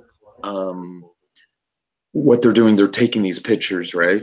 And if you add so they know how much matter they started with, how many protons that they're colliding, and basically the weight, or the mass, I shouldn't say weight, the mass of these particles. So then they take all the pictures and they're like, oh, well, we have this much mass. Well, there's mass missing. Oh, well, then by default, that's the antimatter. So because it goes missing, they assume that's antimatter. But it isn't, because it's just disappearing. They're proving it indirectly, like indirect upon indirect. It's ridiculous. But what's likely really happening is, here's what's happening, I think, you know, like, I'm very convinced. You have a Higgs field, which is basically the fabric of reality. It's waves of energy. It's just energy. And when you cause, I don't know what to call it, an explosion or a collapse or a clap. It's more like a big clap if you think about the collision. And so basically what you're doing, you're causing a disturbance or a wave and a compression within the Higgs field, which brings energy together, which creates a particle. Because really, the whole concept of a particle, we're lied to. It's not matter. It's energy. It's just layers of electromagnetic fields that are locked together. Now, I don't know that for fact, but I'm very convinced of it. So this is why they can create a Higgs particle, like, which they say over and over, they're creating it, and then it decays down to the particles, and then it affects the particles. It's not hard matter. The whole concept of matter is bullshit. There is no matter. It's a spiritual reality. It's an energy reality we exist in. Only the energy is able to come in formations of locked up balls of electromagnetic fluxes that basically creates matter, right? Shit, where was I going with that? So I agree with you, but let me just ask you something real quick. When you're talking about this, this is what I've sensed for a long time, but I agree with exactly what you just said, but I'm just saying, like, what do you think we see? Is it still the energy, or is it like, and if we touch something, you know, if it's not matter, what is that? Is it? Well, it is matter. It's just what we perceive matter to be, as like the knock on wood, isn't really true, but that's the way they teach us. They teach us from, and maybe it's by default because we were limited in our knowledge, but they never corrected it. They're not going to change science class. They're not going to change physics class, right? They still have everyone perceive matter. They still have people perceive an electron as a particle when I don't even think it is. I just think it's an electromagnetic um, shield, or what do you call it? They have, I'm a little short for words. They have shells, right? So electromagnetic shell, because you have electron shells Yeah. around a nucleus, right? Right. I don't even think there's really an atom I've there. studied That's why chemistry and physics, so I know what you're talking about. yeah, that's why the whole double slit experiment comes out funky. Is it a particle or is it a wave? It's energy. And it can act like however it ends up acting like as you're affecting it. But then when you get on the inside of the nucleus, when you get neutrons and protons, they're likely, I don't know, but they're likely other separate bundles of energy, as are the quantum particles, which is trillions in each one of them. I was gonna say something about, yeah. So they're, I think what they're doing is they're causing a collision, and with the collision, they're actually creating matter, but it's not creating it out of nothing. And there's already matter there. There's already a bunch of bundles of energy. They're just colliding it, and if they can collide it hard enough, which they're doing because it's going at near light speed, that it just collapses all the fields. They're just blowing apart, right? And then they reform very quickly, and some of it may be, so it becomes other particles. Who knows? It just randomly becomes whatever, or maybe something can have an effect and some control on what it does become. I don't know. Maybe intention can be inputted. I got no idea. But so basically, if you get a bunch of bundles of energy, you collide them all together, and then they just collapse, and then they form again in other little bundles of energy everywhere, other quantum particles, but some of it is lost. Where does it go? Well, it just becomes part of the Higgs field, part of the fabric of reality. And what are they telling us? Oh, that's antimatter. Yeah, it disappeared. It must be antimatter because we don't see it. We lost that mass. Well, no, that must be antimatter. It's BS. I don't believe there's such thing as antimatter. Oh, I'm not convinced. I shouldn't say I don't believe there's such thing. I'm just not convinced. Or at least in many cases such as this, when they say it's antimatter, I really don't even believe it. It's weird. When you start watching the lectures and you clue in that something's up, and then you listen to it from the other side, they're telling us the whole time. It's so funny. But, I don't know. Who knows what they're really doing at CERN, if they're manipulating matter with an agenda, with a perceived outcome or a controlled outcome or not. I don't know. That's pretty conspiratorial in a sense. But most of the scientists are just standing around watching pictures from an electromagnetic field. But it's also kind of weird, I find, that they have the collider and they have the 4 locations of the sensors, right? And they have 2 beams, and it's not just a single beam of particles, it's bundles of protons, but they're colliding like a freaking sequence, kind of like pistons in an engine and a rotary motor, or yes. You know what I mean? They're going bam, bam, bam, bam, bam, bam, bam, all around like a motor. Like, what are you guys doing? This is like, when I look at it, I just get the sense that this is a mechanism, a giant freaking mechanism. What are they doing, right? And when you think about, if you have the fabric of reality, a Higgs field, and you start riding beams of particles around at near light speed, well, you're going to cause a wave by default. It's no different than running, your finger around in water. You're going to cause a circular wave. You have to. Like, I don't see how they're not. And then you have collisions going on in a sequence, which then all of a sudden matter is being, transformed and maybe riding the wave out. That's kind of my conspiracy theory on the whole thing. Like, what is this doing? I don't know if you get what I'm putting down there. Yes, I do. And that's the thing. That's why I really always love to hear you talk on stuff like this, because so many people don't talk about this stuff. And I mean, I want to. And did you see the movie that they did called Particle Fever? It's available on Amazon. But did you see that? It's pretty cool. Did you see it? No, never heard of it. It was just about like how CERN, like, and how they make boson.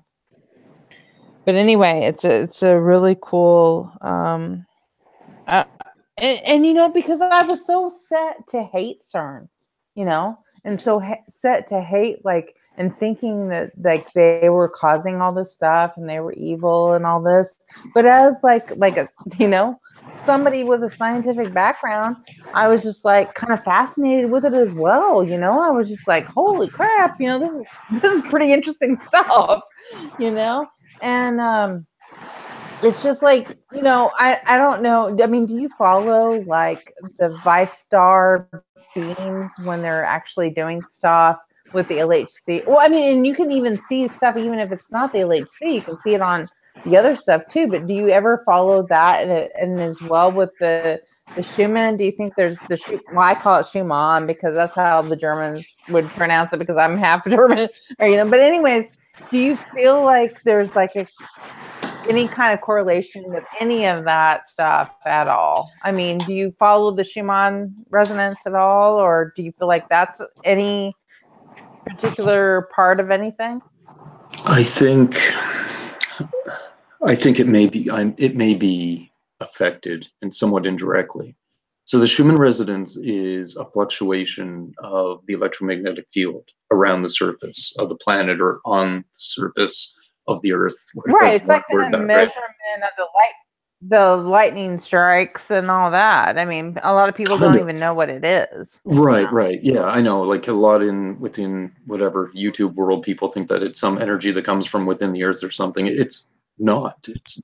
Now I'm not saying that. Let's just assume the Earth is a ball. It's just the electromagnetic. It's the fluctuation of the electromagnetic field around the Earth. So the electromagnetic field there's a voltage, different voltages, and whatever. There's electromagnetic field, and it pulses. It fluctuates. Now, why does it fluctuate? Normally, I don't know. Yes, lightning strikes have an effect on it, and it may be the whole cause of it. I don't know. You know, I got a couple of ideas. I'm not even sure what they tell us, what the official reason is. But one, I think it might be the sun blasting on the Earth and causing the electromagnetic field basically from the sun, and then the Earth resonating is causing the fluctuation, which is basically the resonance. But of course, lightning strikes will have an effect on that as well. But so it always existed, right? It's normal. But yeah, but it always is there a connection? At a certain resonance. I mean, it was always like, what was it, 8 point or 7.83 or whatever it was, you know, something around that area. And now it's like, you know, spiking past 40 all the time. I mean, is there something to that? Is there not? I don't know. Yeah, there might be. It does seem like it's rising the average, because there's a lot of places to get readings around the Earth, and they go up and they go back down, they go up and they go down. But the average, from what I've gathered, and some of the people I talked to that knew it to be even far lower than 7 at one time. What it might be, if one theory I have is if it is caused, basically the resonating of a planet, if we assume the Earth is a ball, and if it is the energy resonating it, like literally it vibrating, in electromagnetic sense, I should say. And but what I do know is that the Earth is getting smaller. Like, I know this. I've been watching it. It's incredibly smaller. Everybody's been saying that. Lone Eagle's been saying that. Everybody's been saying that. Yeah, it took me a bit to convince them.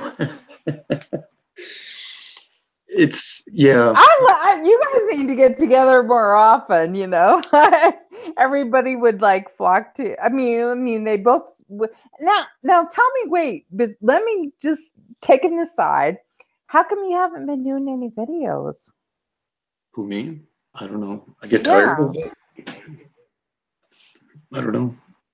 Well, the thing is, I mean, like in the last week for me, it was just like, you know, there's like things that I think about and things that and I don't know if this is you. I mean, I put you way above me as far as this stuff, but I'm just saying, like, for me, it's just like there's so many things I want to talk about and so many weird shit, you know, and it's just like, you know, people are either gonna, but obviously I guess there's people watching now, but it's just like, it's too much to keep up with, you know, and it's too much to like express your thoughts on. It's too much to, you know, whatever. And it's just like, and you know, I don't know if that's how you feel or whatever, but for me, it's just like, you know, I mean, if I really were to say all my thoughts on stuff, people would just freak out, you know? Who cares what they think? I mean, if you put the time and effort Yeah. in, But you I got mean, reasons why you think what you think, you should tell them. I pretty much do. But no, I'm but getting how kind come of you haven't tired been of, doing videos though? well, because I shouldn't really, I don't need to be doing videos on, you know, different changes or whatever. And the videos I should be doing, I just have a hard time trying to do it. Like, I don't know. And I don't know Well, see, that's what what I'm to saying attack because, first or what to like, say first. But I don't think anybody cares about like individual. Like for me, it's like I don't give a shit about like logo changes or crap like that anymore. To me, it's like you know, yeah, I notice it or whatever, and I think maybe you feel the same. I mean, I don't want to put words in your mouth, but maybe you feel the same way on all that stuff. And you're more, you want to focus on important changes like the quantum stuff, the, you know, the geography stuff, the whatever. But it's like, you know, how can you deal with, I mean, how can any of us deal with all this stuff? I mean, it's hard. I mean, it's just like, how, I don't even know. And are we even alive? You know, I mean, you yeah, we're know, I mean, alive. it's just, I think we Yeah. are alive, but I mean, it's just like, and that's the weird thing too, is like, you know, it's like I think we actually. Now, let me ask you that. That's another good question. Do you think that we are somehow like? And I don't want to make it. I don't want to term it "quote unquote" special, but how come we can see all this stuff and other people can't? Is it because, you know, we're just fundamentally different, or is it because, No. I mean, Well, not what are your reasons behind that? I have some reasons. Um, Number one, you look at what we have in common the most, and the number one thing that we have in common is truthers, essentially, basically the quote unquote truther type people that have looked at all the crap in the world, the truther stuff, the occult, the 9/11, the everything, false flags, all of that, banking, medicine, food, corporations, evil, everything, right? We almost everybody is some sort of truth put in time to it. So there's Right. one big one. The second big one is empathy. Basically, everybody's pretty nice people and have empathy for others. And then that corresponds hand in hand with being spiritual on some level, is very common, not always, but very common. And that's the big ones. I think there's other small factors that come into play when it comes to um, sort of left-handed, multi-handed, not susceptible to hypnosis, not a big ego. There's other ones that come into the mix there, and I think that has to do with it helps battle or avoids the manipulation that's being done, which is a counter. It's the battle. I'm telling you, there's more going. I'm so convinced there's so more going down. So much going down, and a lot of it due to my own experiences, which some of it I spoke about before. But basically, Right. we I need was a counter. intrigued. I was intrigued by, and I don't want to like to totally all that stuff, but I was intrigued by what you were saying one time on Mig's Mhm. broadcast, because I feel like that was important. You know what I mean? And I need to, and I Involving things actually when I didn't get was a, young, or involving the dream-like memories. yes. One, like, yeah. So I yeah, mean, basically, I've experienced in the beginning. I haven't for a long time, but in the beginning, I recall experiencing attempts to fabricate memories, to fabricate scenarios in my head, and they were crap. Like, I know my own thoughts pretty good. Like, I used to analyze them for fun. That's why I used to do drugs, to analyze my own thoughts, because it was interesting just to examine how you think. And with some different drugs, you can do that.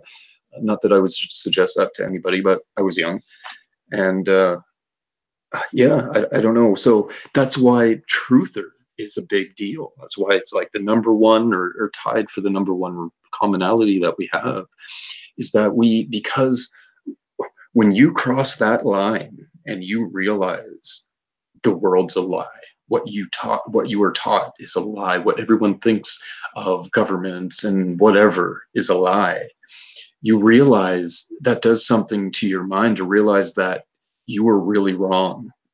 Like, I was fooled, I was had, the whole world's had. And that's a big line that you cross. And that alone can set you up now to question everything ever.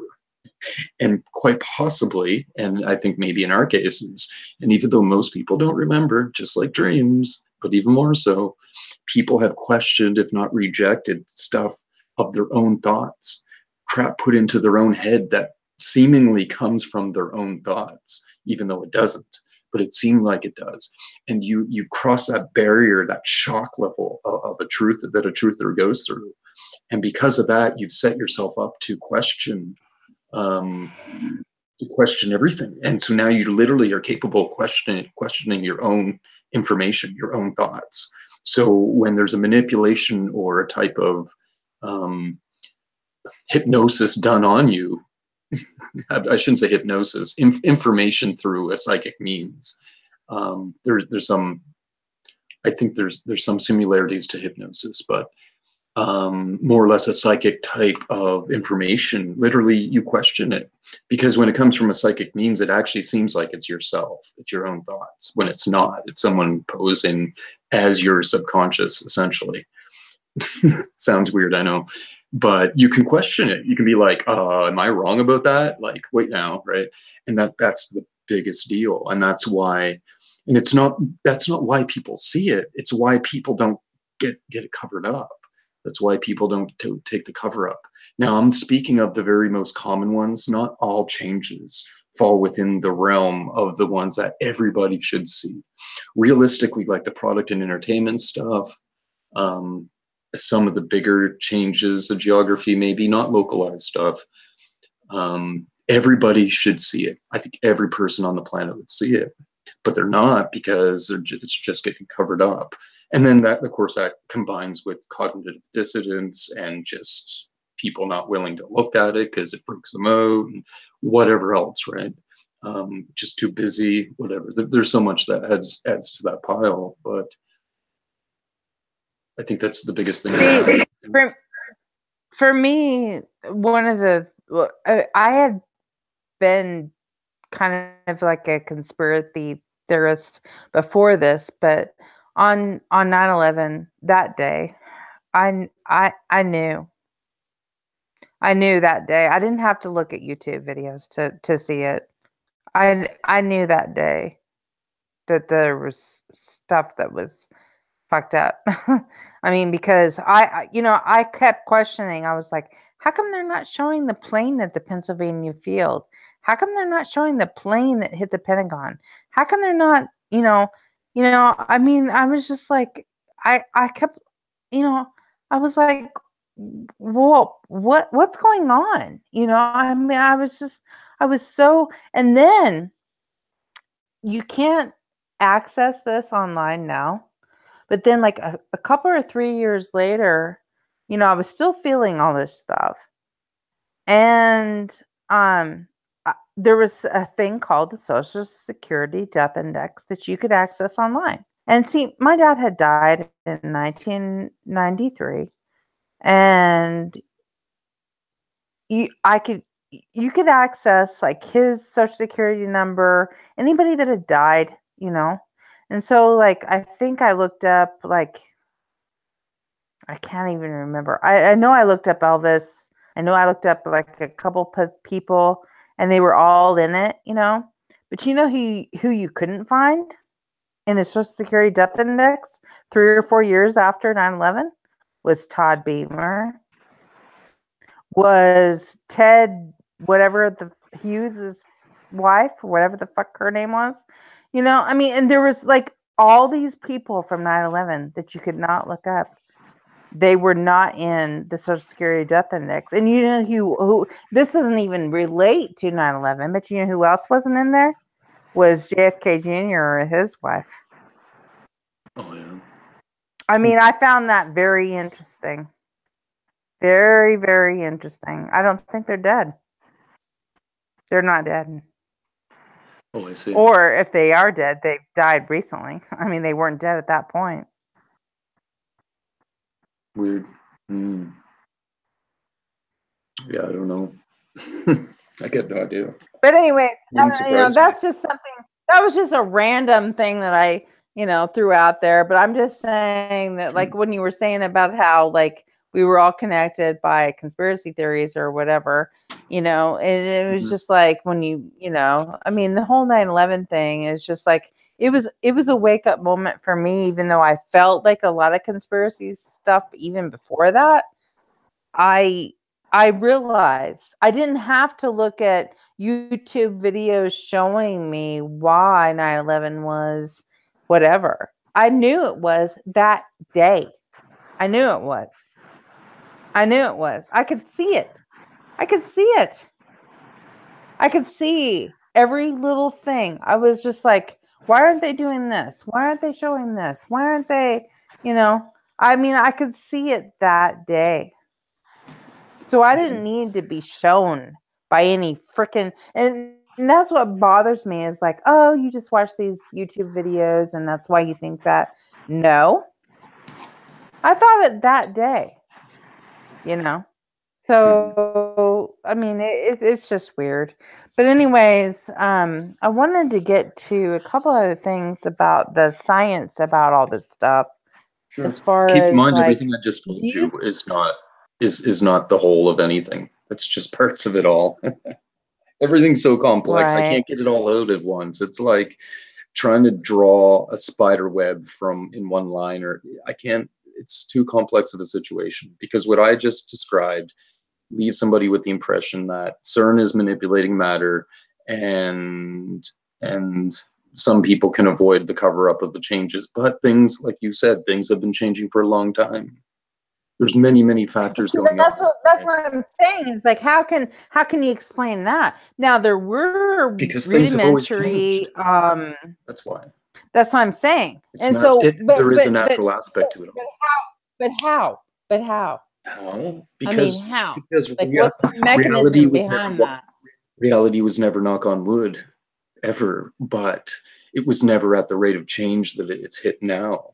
I think the physical reality really sits on top of energy, which is the spiritual world. It's exactly the same thing, only it's kind of bundles of energy that make matter, but it's the spiritual world we sit on. And so when you start loosening up the spiritual world, which is another thing CERN, I think CERN or the colliders are doing, is loosening the chains, quote unquote, because they're causing waves through the Higgs field, and it's allowing what is basically energy and matter and whatnot. I tried to describe the Nephilim situation, um, to get loose. And when I say to get loose, it doesn't mean like loose in the air. I just mean able to manipulate reality. And that's what we're seeing. We're seeing the spiritual world come to fruition, manifest itself in reality. That's why a lot of the changes have a lot of negative um, stuff to it, like just weird, dark and evil and whatever type of changes we see a lot of. Not all the changes, but a lot of them, because it's a spiritual world coming into view in the physical realm. Okay, so I have like a lot of questions. Now, what are your opinions on mud fossils? And also since you mentioned Nephilim, I mean, well, I know that those exist. I mean, exactly. And I mean, I did a reading of Enoch, and I've, for people who are listening, if you want to read or listen to Enoch, I have a reading of the first book of Enoch on my channel. But anyways, that's not what I was trying to get at. What I wanted to get at, Noble, is that what is your opinion on the Nephilim and just all this stuff? I mean, there's stuff. I get Go a ahead. I'm sorry. sensation.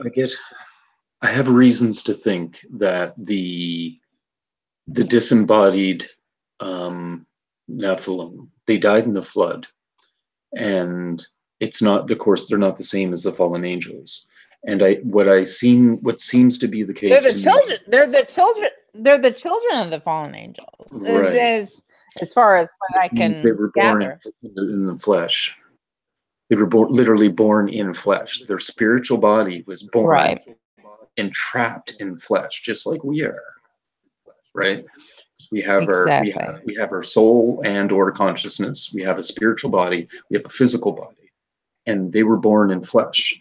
And when they, I think I have reasons to think this, and I can't go off on huge ass tangents, but I think when they died, um, unlike us, I think perhaps unlike us, because even when I get knocked out, I get out of my body. When I dream, I get out of my body. I think it might have been different for them, that they were locked in for whatever reason. Probably their very low energy or low vibrations probably played a part in the whole circumstance. Because I think a lot of God's ways is just sort of quote unquote natural. He created reality. He created everything.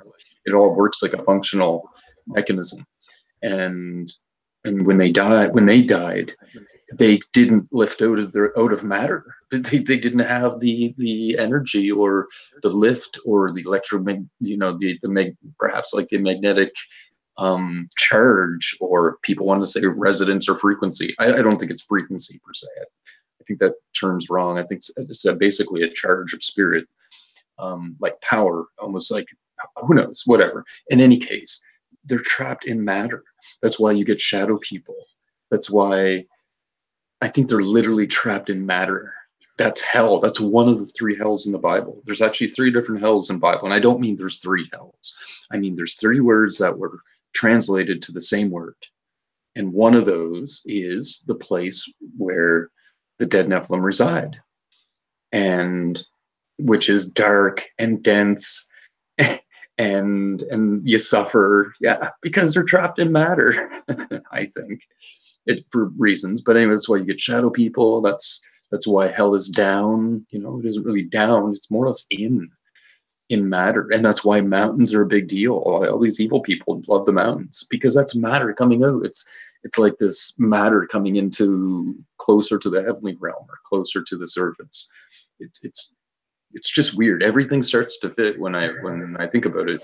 Maybe it's just me getting crazy, but so that's why I think when they run these colliders, and they're literally shaking, and it's been quoted time and time again. I really got to find the quotes in some news articles I was reading, but scientists call the collider a vacuum shaking machine. Now they've proven, and they say there's no such thing as a vacuum, because they're shaking the fabric of reality, which means they're shaking matter, which is why the chains are being loosened, which is why the Nephilim or whatever, the demonic realm, is getting loose. But it doesn't happen because it's on that quote unquote quantum level, or within the spiritual realm, bringing forth to the physical realm. It doesn't happen inside of time. It happens basically outside of time, outside of our perception. And that's why things just change overnight, like in a blink of an eye. It's changed, but really it was a process that happened outside of time. Yeah, so that's what I think the dead Nephilim are. With the mud fossils, I think Buddy's onto something. I mean, he has me pretty convinced originally. I started watching him very early on, and then I clued him into a couple other people. I don't know how I ran into him, and now everybody's watching this guy. Like when I found him, he might have had, I don't even think he had 1,000 subs, maybe. Now he's going up big time, but now he has people throwing stuff at him. He's become a target. So now he's being fed all kinds of kind of nonsense, some of it, or some of it a different circumstance. But as far as what I find fascinating about the mud fossils is that they have documented DNA in the rocks.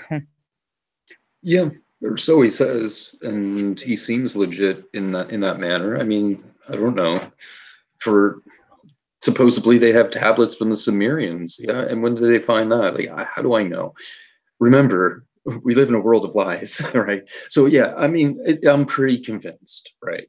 I'm fairly convinced, and even what he has shown, what I've seen, I'm pretty convinced when it comes to literally the rocks being a fossil, a fossilized piece of body. Yeah, some of the other stuff, like on the surface of the planet, I'm not convinced of that at all. There's some huge statues that maybe it was life turned into rock, but that would not be a mud fossil. Obviously, that would be a different circumstance. There's a lot of different stuff, but yeah, I mean, like I said, since the conspiracy theory and then the Mandela effect, I wipe everything off the table. I mean, I set the Bible aside. I've set everything aside. What's going on, right? I don't trust anything anymore. I don't even trust things that I see with my own eyes or I hold in my own hand. Yeah, at least I gotta be capable of questioning it in all circumstances. That's enough to drive most people mad, but I do it. I haven't driven myself completely mad yet. Have you seen stuff like physically in your possession change? I have not had anything like that happen. Now, I have seen like people's channelings changed like right before my eyes, which I don't think that could have happened. I don't think they were fooling me. I don't at all. To have what? Well, no, I'm just saying their channel names changed right before my eyes. Right. Like one comment in a live chat would be like under one channel name, and then their channel name in the next live chat or the next thing would be like a different. And I don't believe they were not doing that on purpose, but I haven't seen anything like it's not necessarily a Mandela effect. I've seen that per se, but I've seen like why would you say that? Or there's a lot of things going on. We're fighting a war. This is a multi-level war, like battle. I don't want to say war, it's a battle. And we're looking at a computer world run by what? Windows freaking foundation of programming. Thank God for you to say that, because I've been thinking that all this time and nobody has ever said that. Of course, they can be manipulating stuff on us. So just because I see something on a screen, that doesn't mean that's what you're looking at. It might be individual.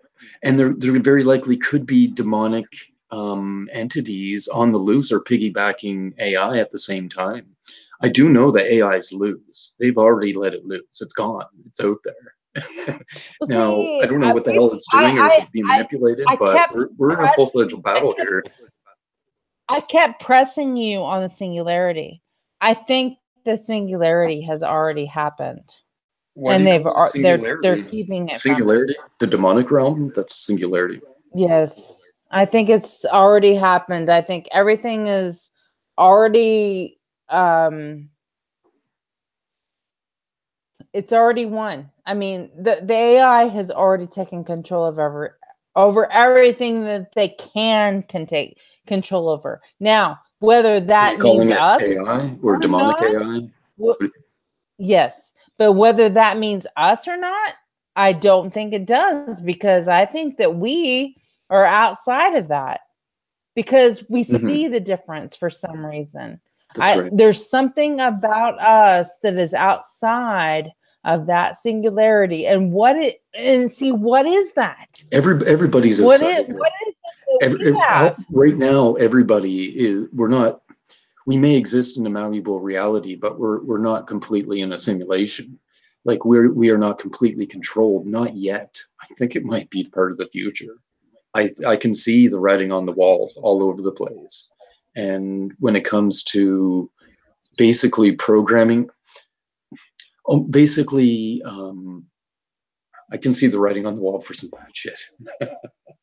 What would basically be augmented reality, like an extreme form of augmented reality, and they'll bring it in a voluntary way, and that people will basically, like augmented reality when you get like a screen on a phone and then there's just layers, right? You can look at some layers of writing on a video, a live video camera right in front of you, that you can layer it and look at stuff. Well, you could do that in real life. And then eventually it's not very many steps away that you can just have it as part of your vision, essentially.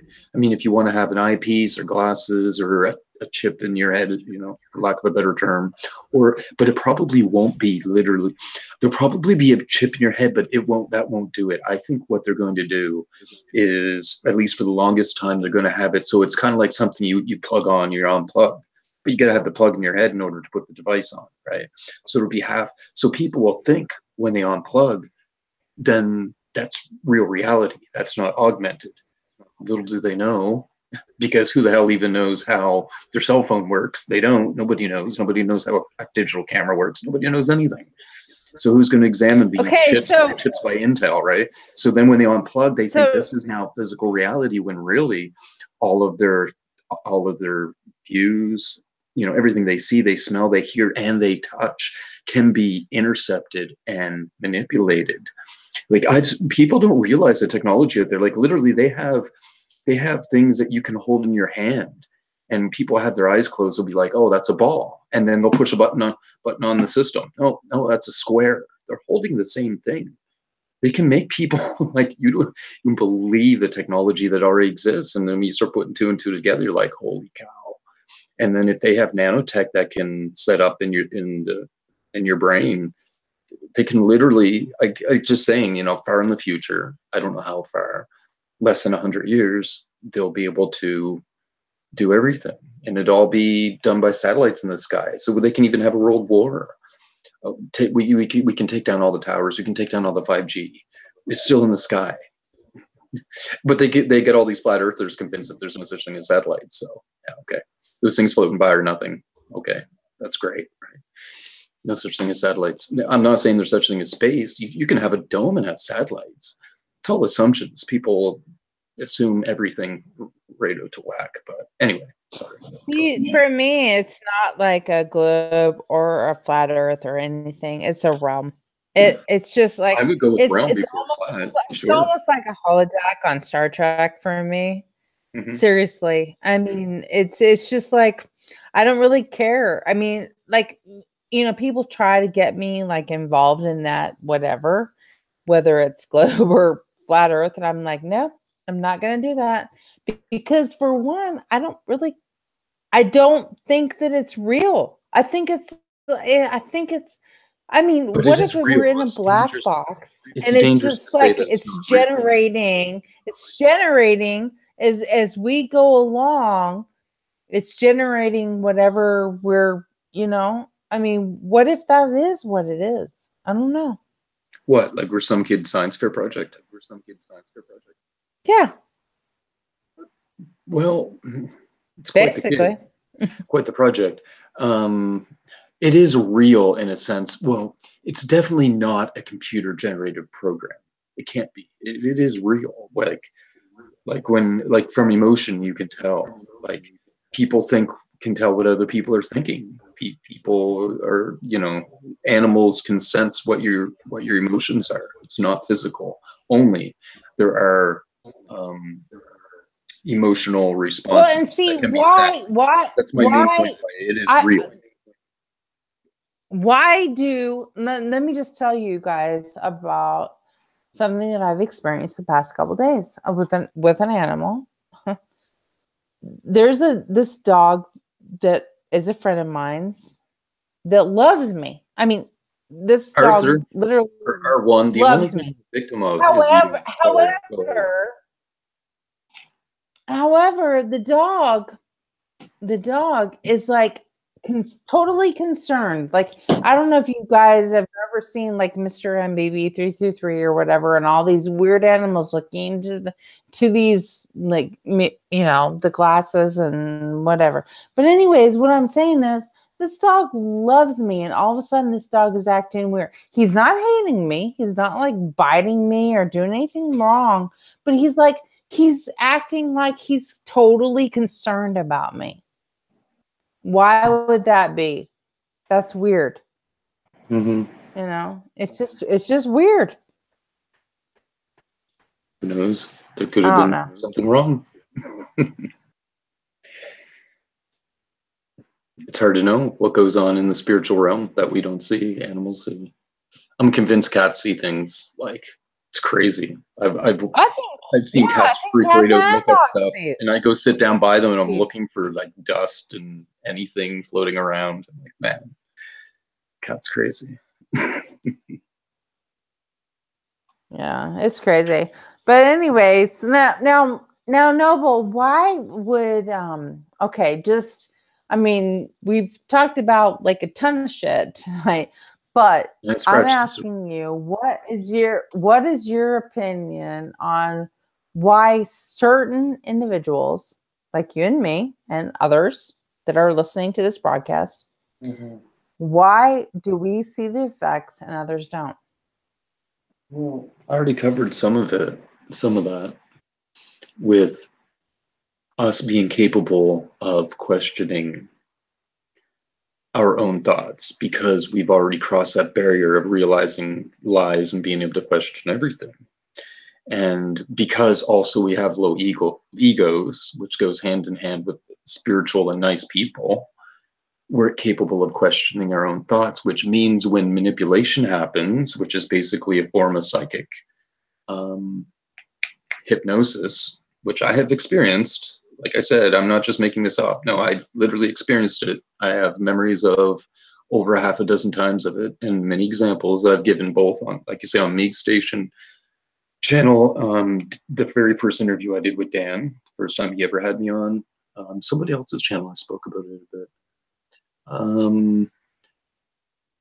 It makes us capable of basically fighting against or rejecting some of the cover-ups, but not everything can be covered up because there's so many changes on the go. So it's tricky for them. They're busy, but I don't know if it's real. It's so hard to know to what extent. If there's literally people picking things, or it's hard to know in the spiritual realm if they have entities in the spiritual realm working for them and with them, and perhaps even combined with technology, then it isn't like it all has to be planned out. Like, as far as, oh, here's a change, well, let's cover up that one and give everybody the impression that it was always Sex and the City. It doesn't have to be necessary. It might be much simpler than what seems seemingly impossible feat for, like, logistically. There's so much, but on the other hand, there's many changes that have always happened, like always. And not that it's evil, it's just a part of existence, it seems. And it took me a while before I realized this, and I'm convinced of it. But for whatever reason, we never noticed. We don't notice naturally. But now we're hitting a level where we're starting to notice for some reason. So if I was to guess, I would say probably around the period of the Tower of Babel was when, boom, the blinders came on. Our perception of the spiritual realm was diminished extremely, and as well as put time more solid, right? I shouldn't say time, reality, memories. For whatever reason, our memories just update. I don't know. It's a part of reality. To tell you the truth, it happens in my dreams too, and I've experienced it, and I've pinpointed it at least 3 times now, where literally I'm having a dream, and I'll have memories within the dream. And I've been analyzing this, and I find it very interesting how memories can come to you in a dream. Like, I don't even get why that would be. I mean, memories of the dream, right? As if you're living a life and blah, blah, blah. And like, oh, I remember when. And these memories will flood to me. I don't think the dream is exactly real. there might be some, you know, realistic portions of it in a spiritual realm, but essentially it's physically not real. And that How would happens. you And so know? there's something with How would, reality. but How, how would you know? How would you know though? How no, would you which, know if it was real or not? I well, I mean, think it is obviously. real in a sense, only because, but not real like this is real because it's not physical. No, I've questioned it, and I've been coming out of dreams many times, and I questioned, was that real? Because that was a big question, and it's not real. I'm convinced it's not real. Like in a physical form. It's not another world, it's not another reality. No. But it is real in the spiritual sense, sure. And I'm not sure if everybody there is somebody else. I think in many cases it is. I don't know if some is just sort of placeholders or not for, you know, a scenario being played out. If everybody's real there or not, I don't know. Definitely some seem to be, and some I can't really tell. But and that may be more real than this is real for what all of existence is, sure, but it's not physically real. So in some sense, you know, the idea of um, what is it Hindi or Buddhist or something, or actually maybe them Tibetan guys, you know, like this, the dream world is real and this is the dream. They're probably kind of right to an Right. extent, right? But it's just that the dream world is, it takes into account a whole lot more of our capabilities or of our perception of everything. So it's just a step back and a broader view of a lot more. But to do that, you have to disconnect from the physical realm almost. So I don't know. I'm only kind of guessing, but beats me for sure, right? It's my guess on it. Okay, so let me just ask you, like, do you think that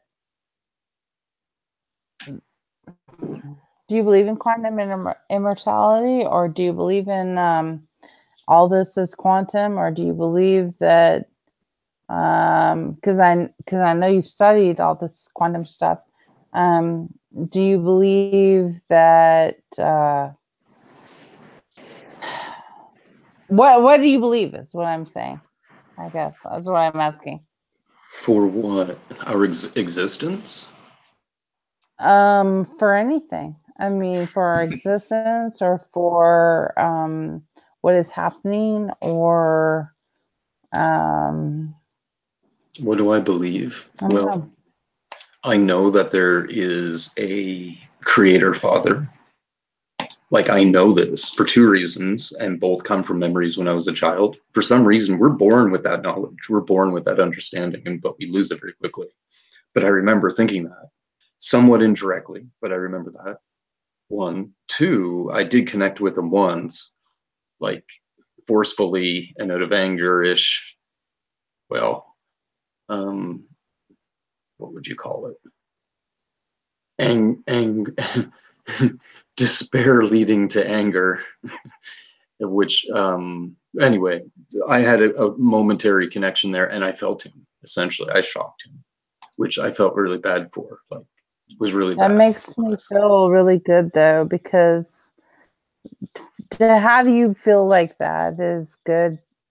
I mean, It I, wasn't that I. Sorry. no, I just it just that's crazy, because if it feels good to know that you, which I felt like you did, but that you feel the same way, as far as Yeah. like a creator being. Well, I don't. I don't think, and I say think because, of course, I don't know for sure, but I don't think he's like, and I don't use he generically, but we do refer to him as a he. Anyway, I don't even want to get into that freaking dumb discussion, but it's just like the he or Right. the she or the one or the many. To me, from my best guess, God is all, literally all.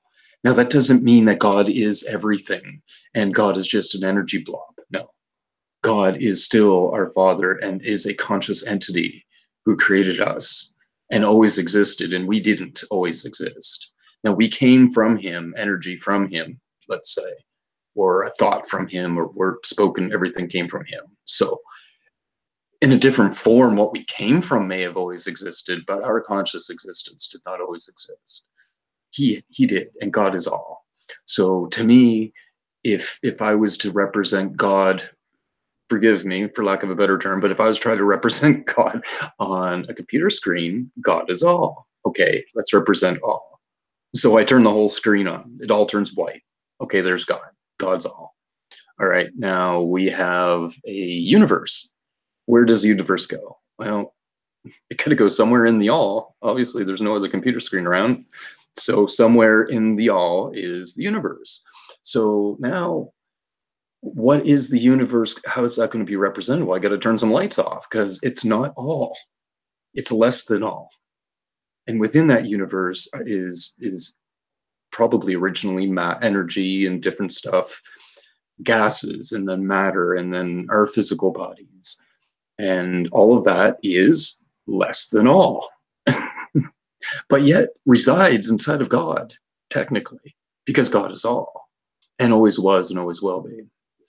So that gives you a little bit of an idea as my perception of God is far greater than any whatever typical religion thinks of some dude floating around in space. I don't, with arms and legs and eyeballs and, oh, we were made in his image. Shut up. Really? Now, I could be wrong, but I really don't think it doesn't make sense to me. It just does not make sense. It doesn't work. How can God always be and reside within a space or a universe? It doesn't even make sense to me at all. It does not compute at all to me. God is all. End of story. Right? Everything else is less than all, and therefore resides in some sense inside of him. Everything else, because everything came from him. So you could, even with the thing like God created evil, well, no, but then again, evil came from God. Yeah, okay, because everything did, right? Life came from No, I don't, but I don't agree with that. I said that in my. I know. Listen, life came from him, and I think the fallen angel, Lucifer, factored evil out of life, and left over was good. So he created this fabrication or this abomination, let's call it, right? So by default, everything came from God. God didn't create it. Satan created it, or Lucifer, whatever stage you want to call him when he did that. I assume he did that. But anyway, I shouldn't have even gone there. But do you get what I'm saying? No, God didn't create evil. I don't believe so either. I'm with you there. I'll go to my grave saying God never created evil. It's ridiculous. But God created, everything comes from God because God is all, always was. Everything does come from God, yeah. Right. So to say that evil came from him, yeah, well, kind of indirectly in a long stretch, okay. But he didn't create it. It probably wasn't. I don't quite want to say it wasn't his intent to have it exist ever, because he also knows everything. So it's some complex form of life and growth that he's creating. But I think if I was to guess, I would say that he knew it was going to come about, and yet he's using it against itself to make something very beautiful and unique once it gets used and defeated.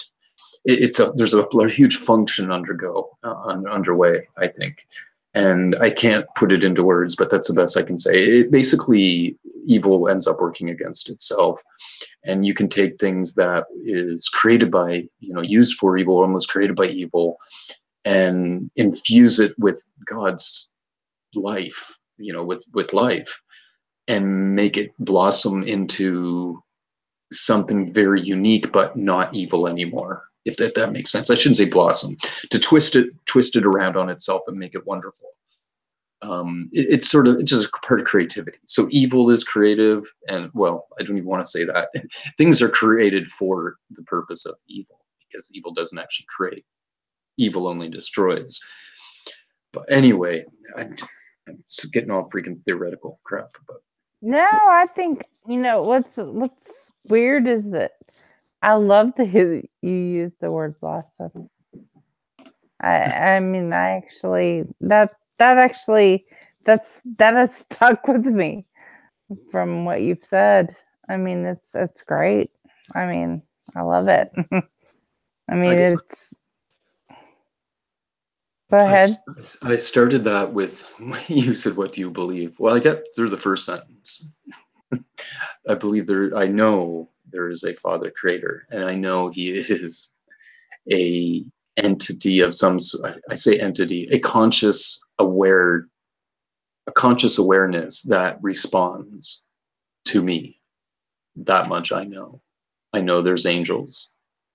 Um, I know there is dark, destructive forces, which I could say entities, but I'm not sure. But from what I remember from my own experience, it's more like a dark something, wisp, dark energy. That's what I hate to, I mean, because I love hearing you talk about all your stuff, but I don't necessarily, because I mean, I heard your stuff on Migsby, and Mhm. I was affected by it, and Oh, but it's bad. Bad is bad. I don't necessarily, I don't want you to repeat it here.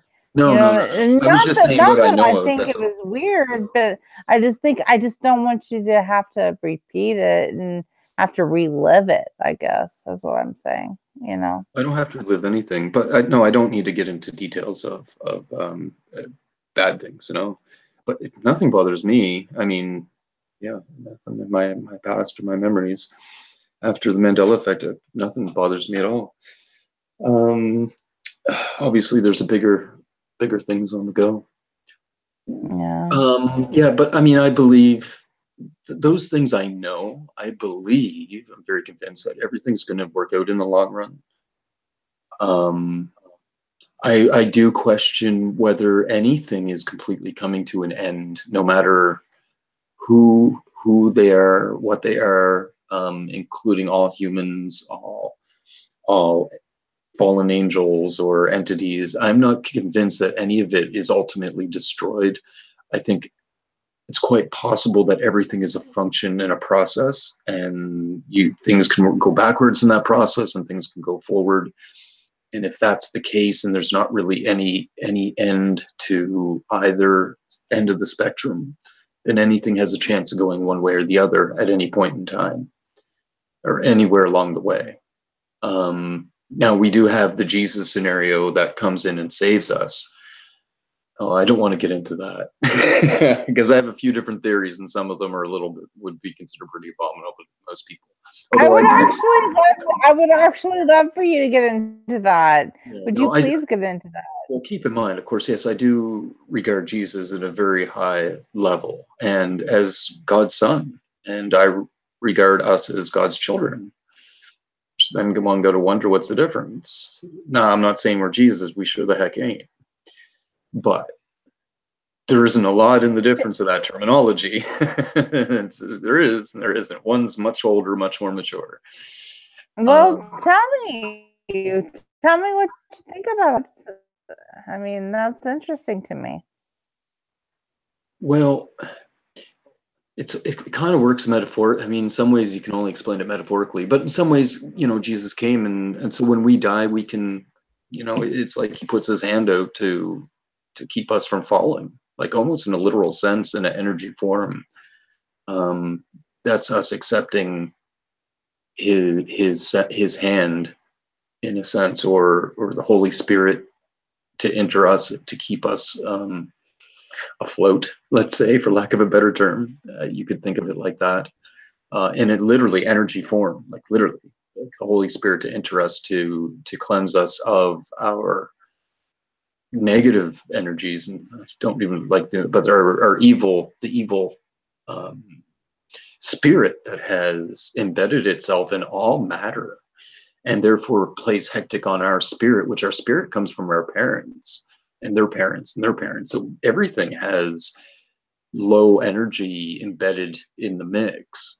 But I think our consciousness or our soul is like, sort of like the heart of the spirit. So it does, it still beams brightly or sings loud, but by default, because we exist in this freaking reality, the physical reality, or the spiritual reality here, I should say, not physical, but there's low energy everywhere, and all energy affects other energy. That's just default. That's the way energy is. There's no barriers. But there's a fight, like one thing can repel another depending on what's stronger. When I say repel, only limitedly, but has a repelling effect. Where the heck was I going with this? Noble, why? I mean, everything everything you're saying is like sounds all right, or just crazy? I'm just saying it's made a huge effect on me. Oh, I'm And sorry. I mean, I've always known. No, I've always known that you've had a lot to say to me.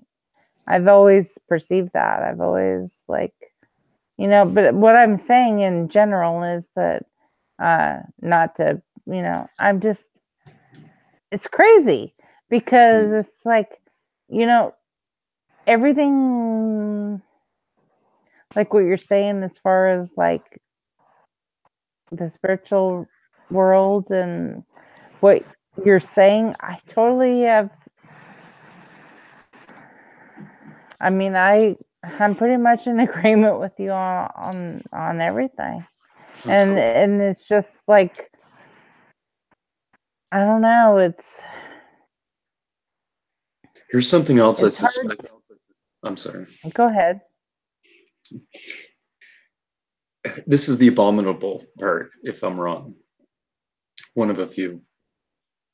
Well, I don't totally trust the whole Bible as is. I think the whole thing was written and perhaps was the truth that some people seen it at one time. So it brings a lot into question, especially a lot of the Older Testament stuff. Mind you, I grew up in a religion that was used the Old Testament a lot. Of course, I also grew up without celebrating Christmas and Easter and everything else. So I had pretty weird upbringing originally, which I stepped away from, when I was a teen anyway. But even, okay, so the idea that Jesus came to die for our sins, I don't even necessarily think that is a great statement. I mean, I think it's true, but perhaps more indirectly.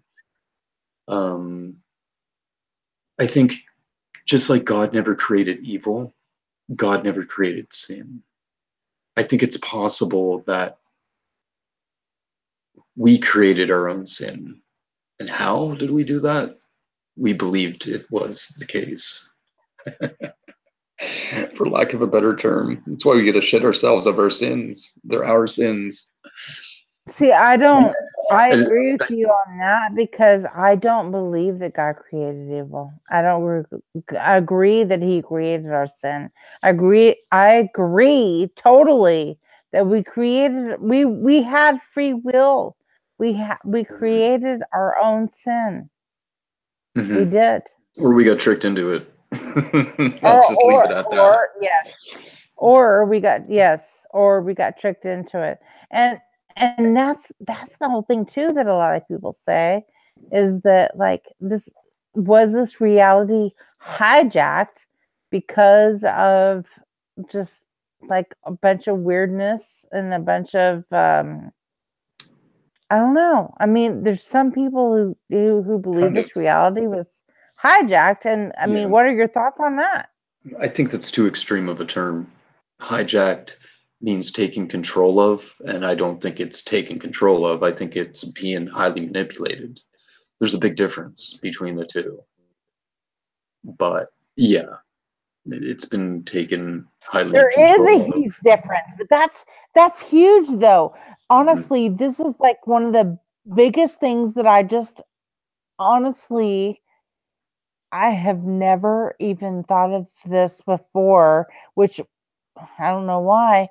Is it that we've been hijacked, or is it that we've been manipulated, or is it that we've created it ourselves, or is it whatever? I mean, what are your thoughts? Oh, we've been deceived. I think it's a big one. It's through manipulation we've been deceived, but it's part of all the process. Like Yeah, I mean, basically, it would be the Lucifer or the evil or whatever that deceived us in many levels throughout all the time, like all the time that we've been around. But it's kind of meant to be. It's a learning process, right? It's keeps us in limitations so that we don't go sideways. Once we get to a higher level, you know, that we can be trusted essentially is part of it. I don't know.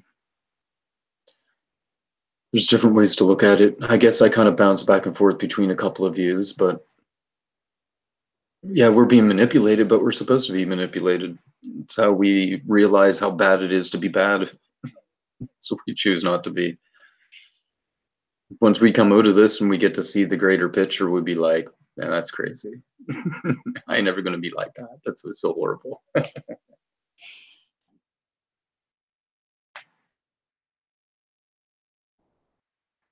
Are you there? Uh-oh.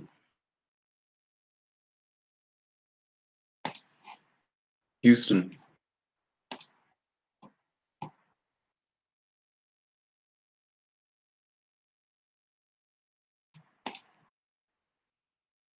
Does the chat still hear me? All 20 people left.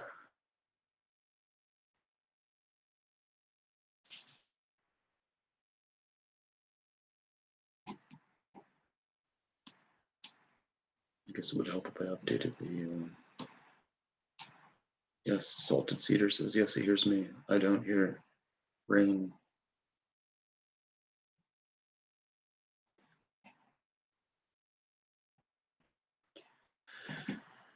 Oh dear. Rain on the plane.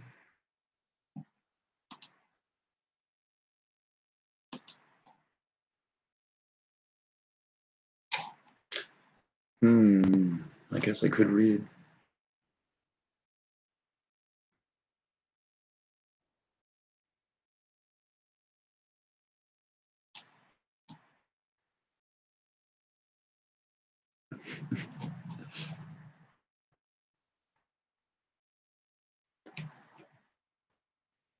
Does anybody hear rain on the planes?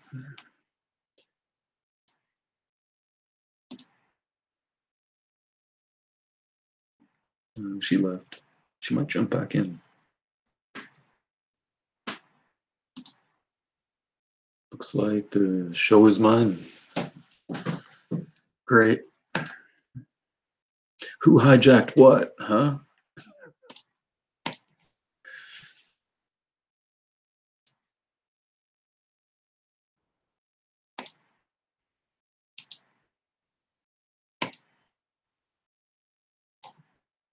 She probably passed out.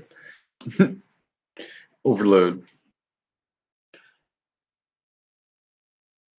SMQ was in the house, eh?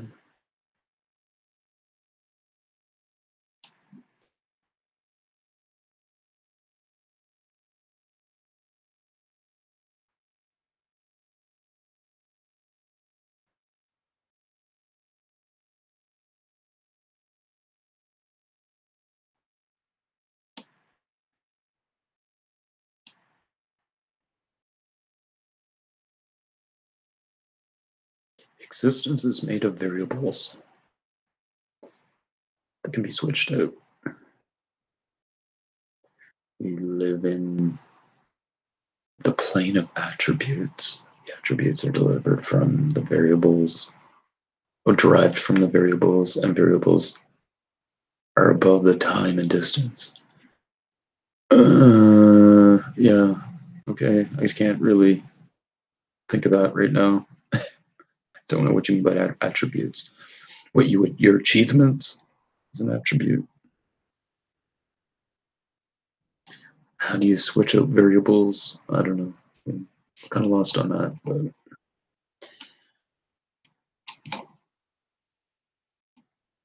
well, ladies and gentlemen, thinking our show may have come to an end.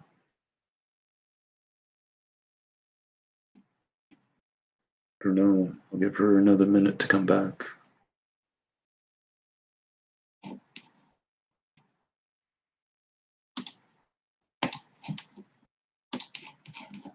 Armor up. Armor up, are you still up? Oh, that's the wrong one. I was thinking maybe you could come in, but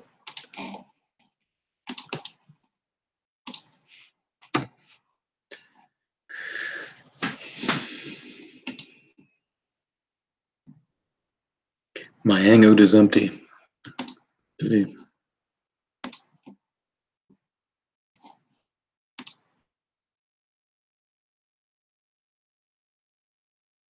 Where's the rain woman?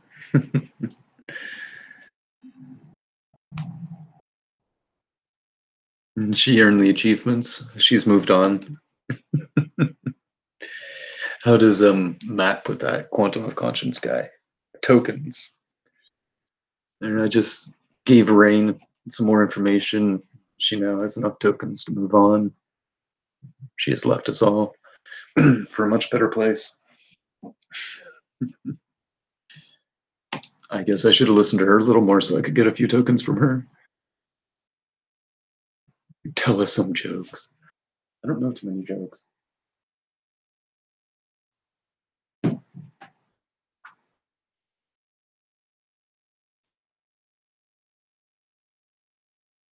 I can give you a riddle.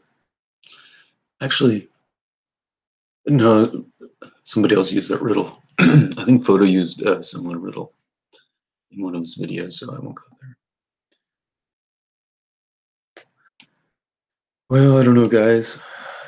I've heard myself ramble long enough. The last thing I need to do is listen to myself ramble. Have to drop in again sometime.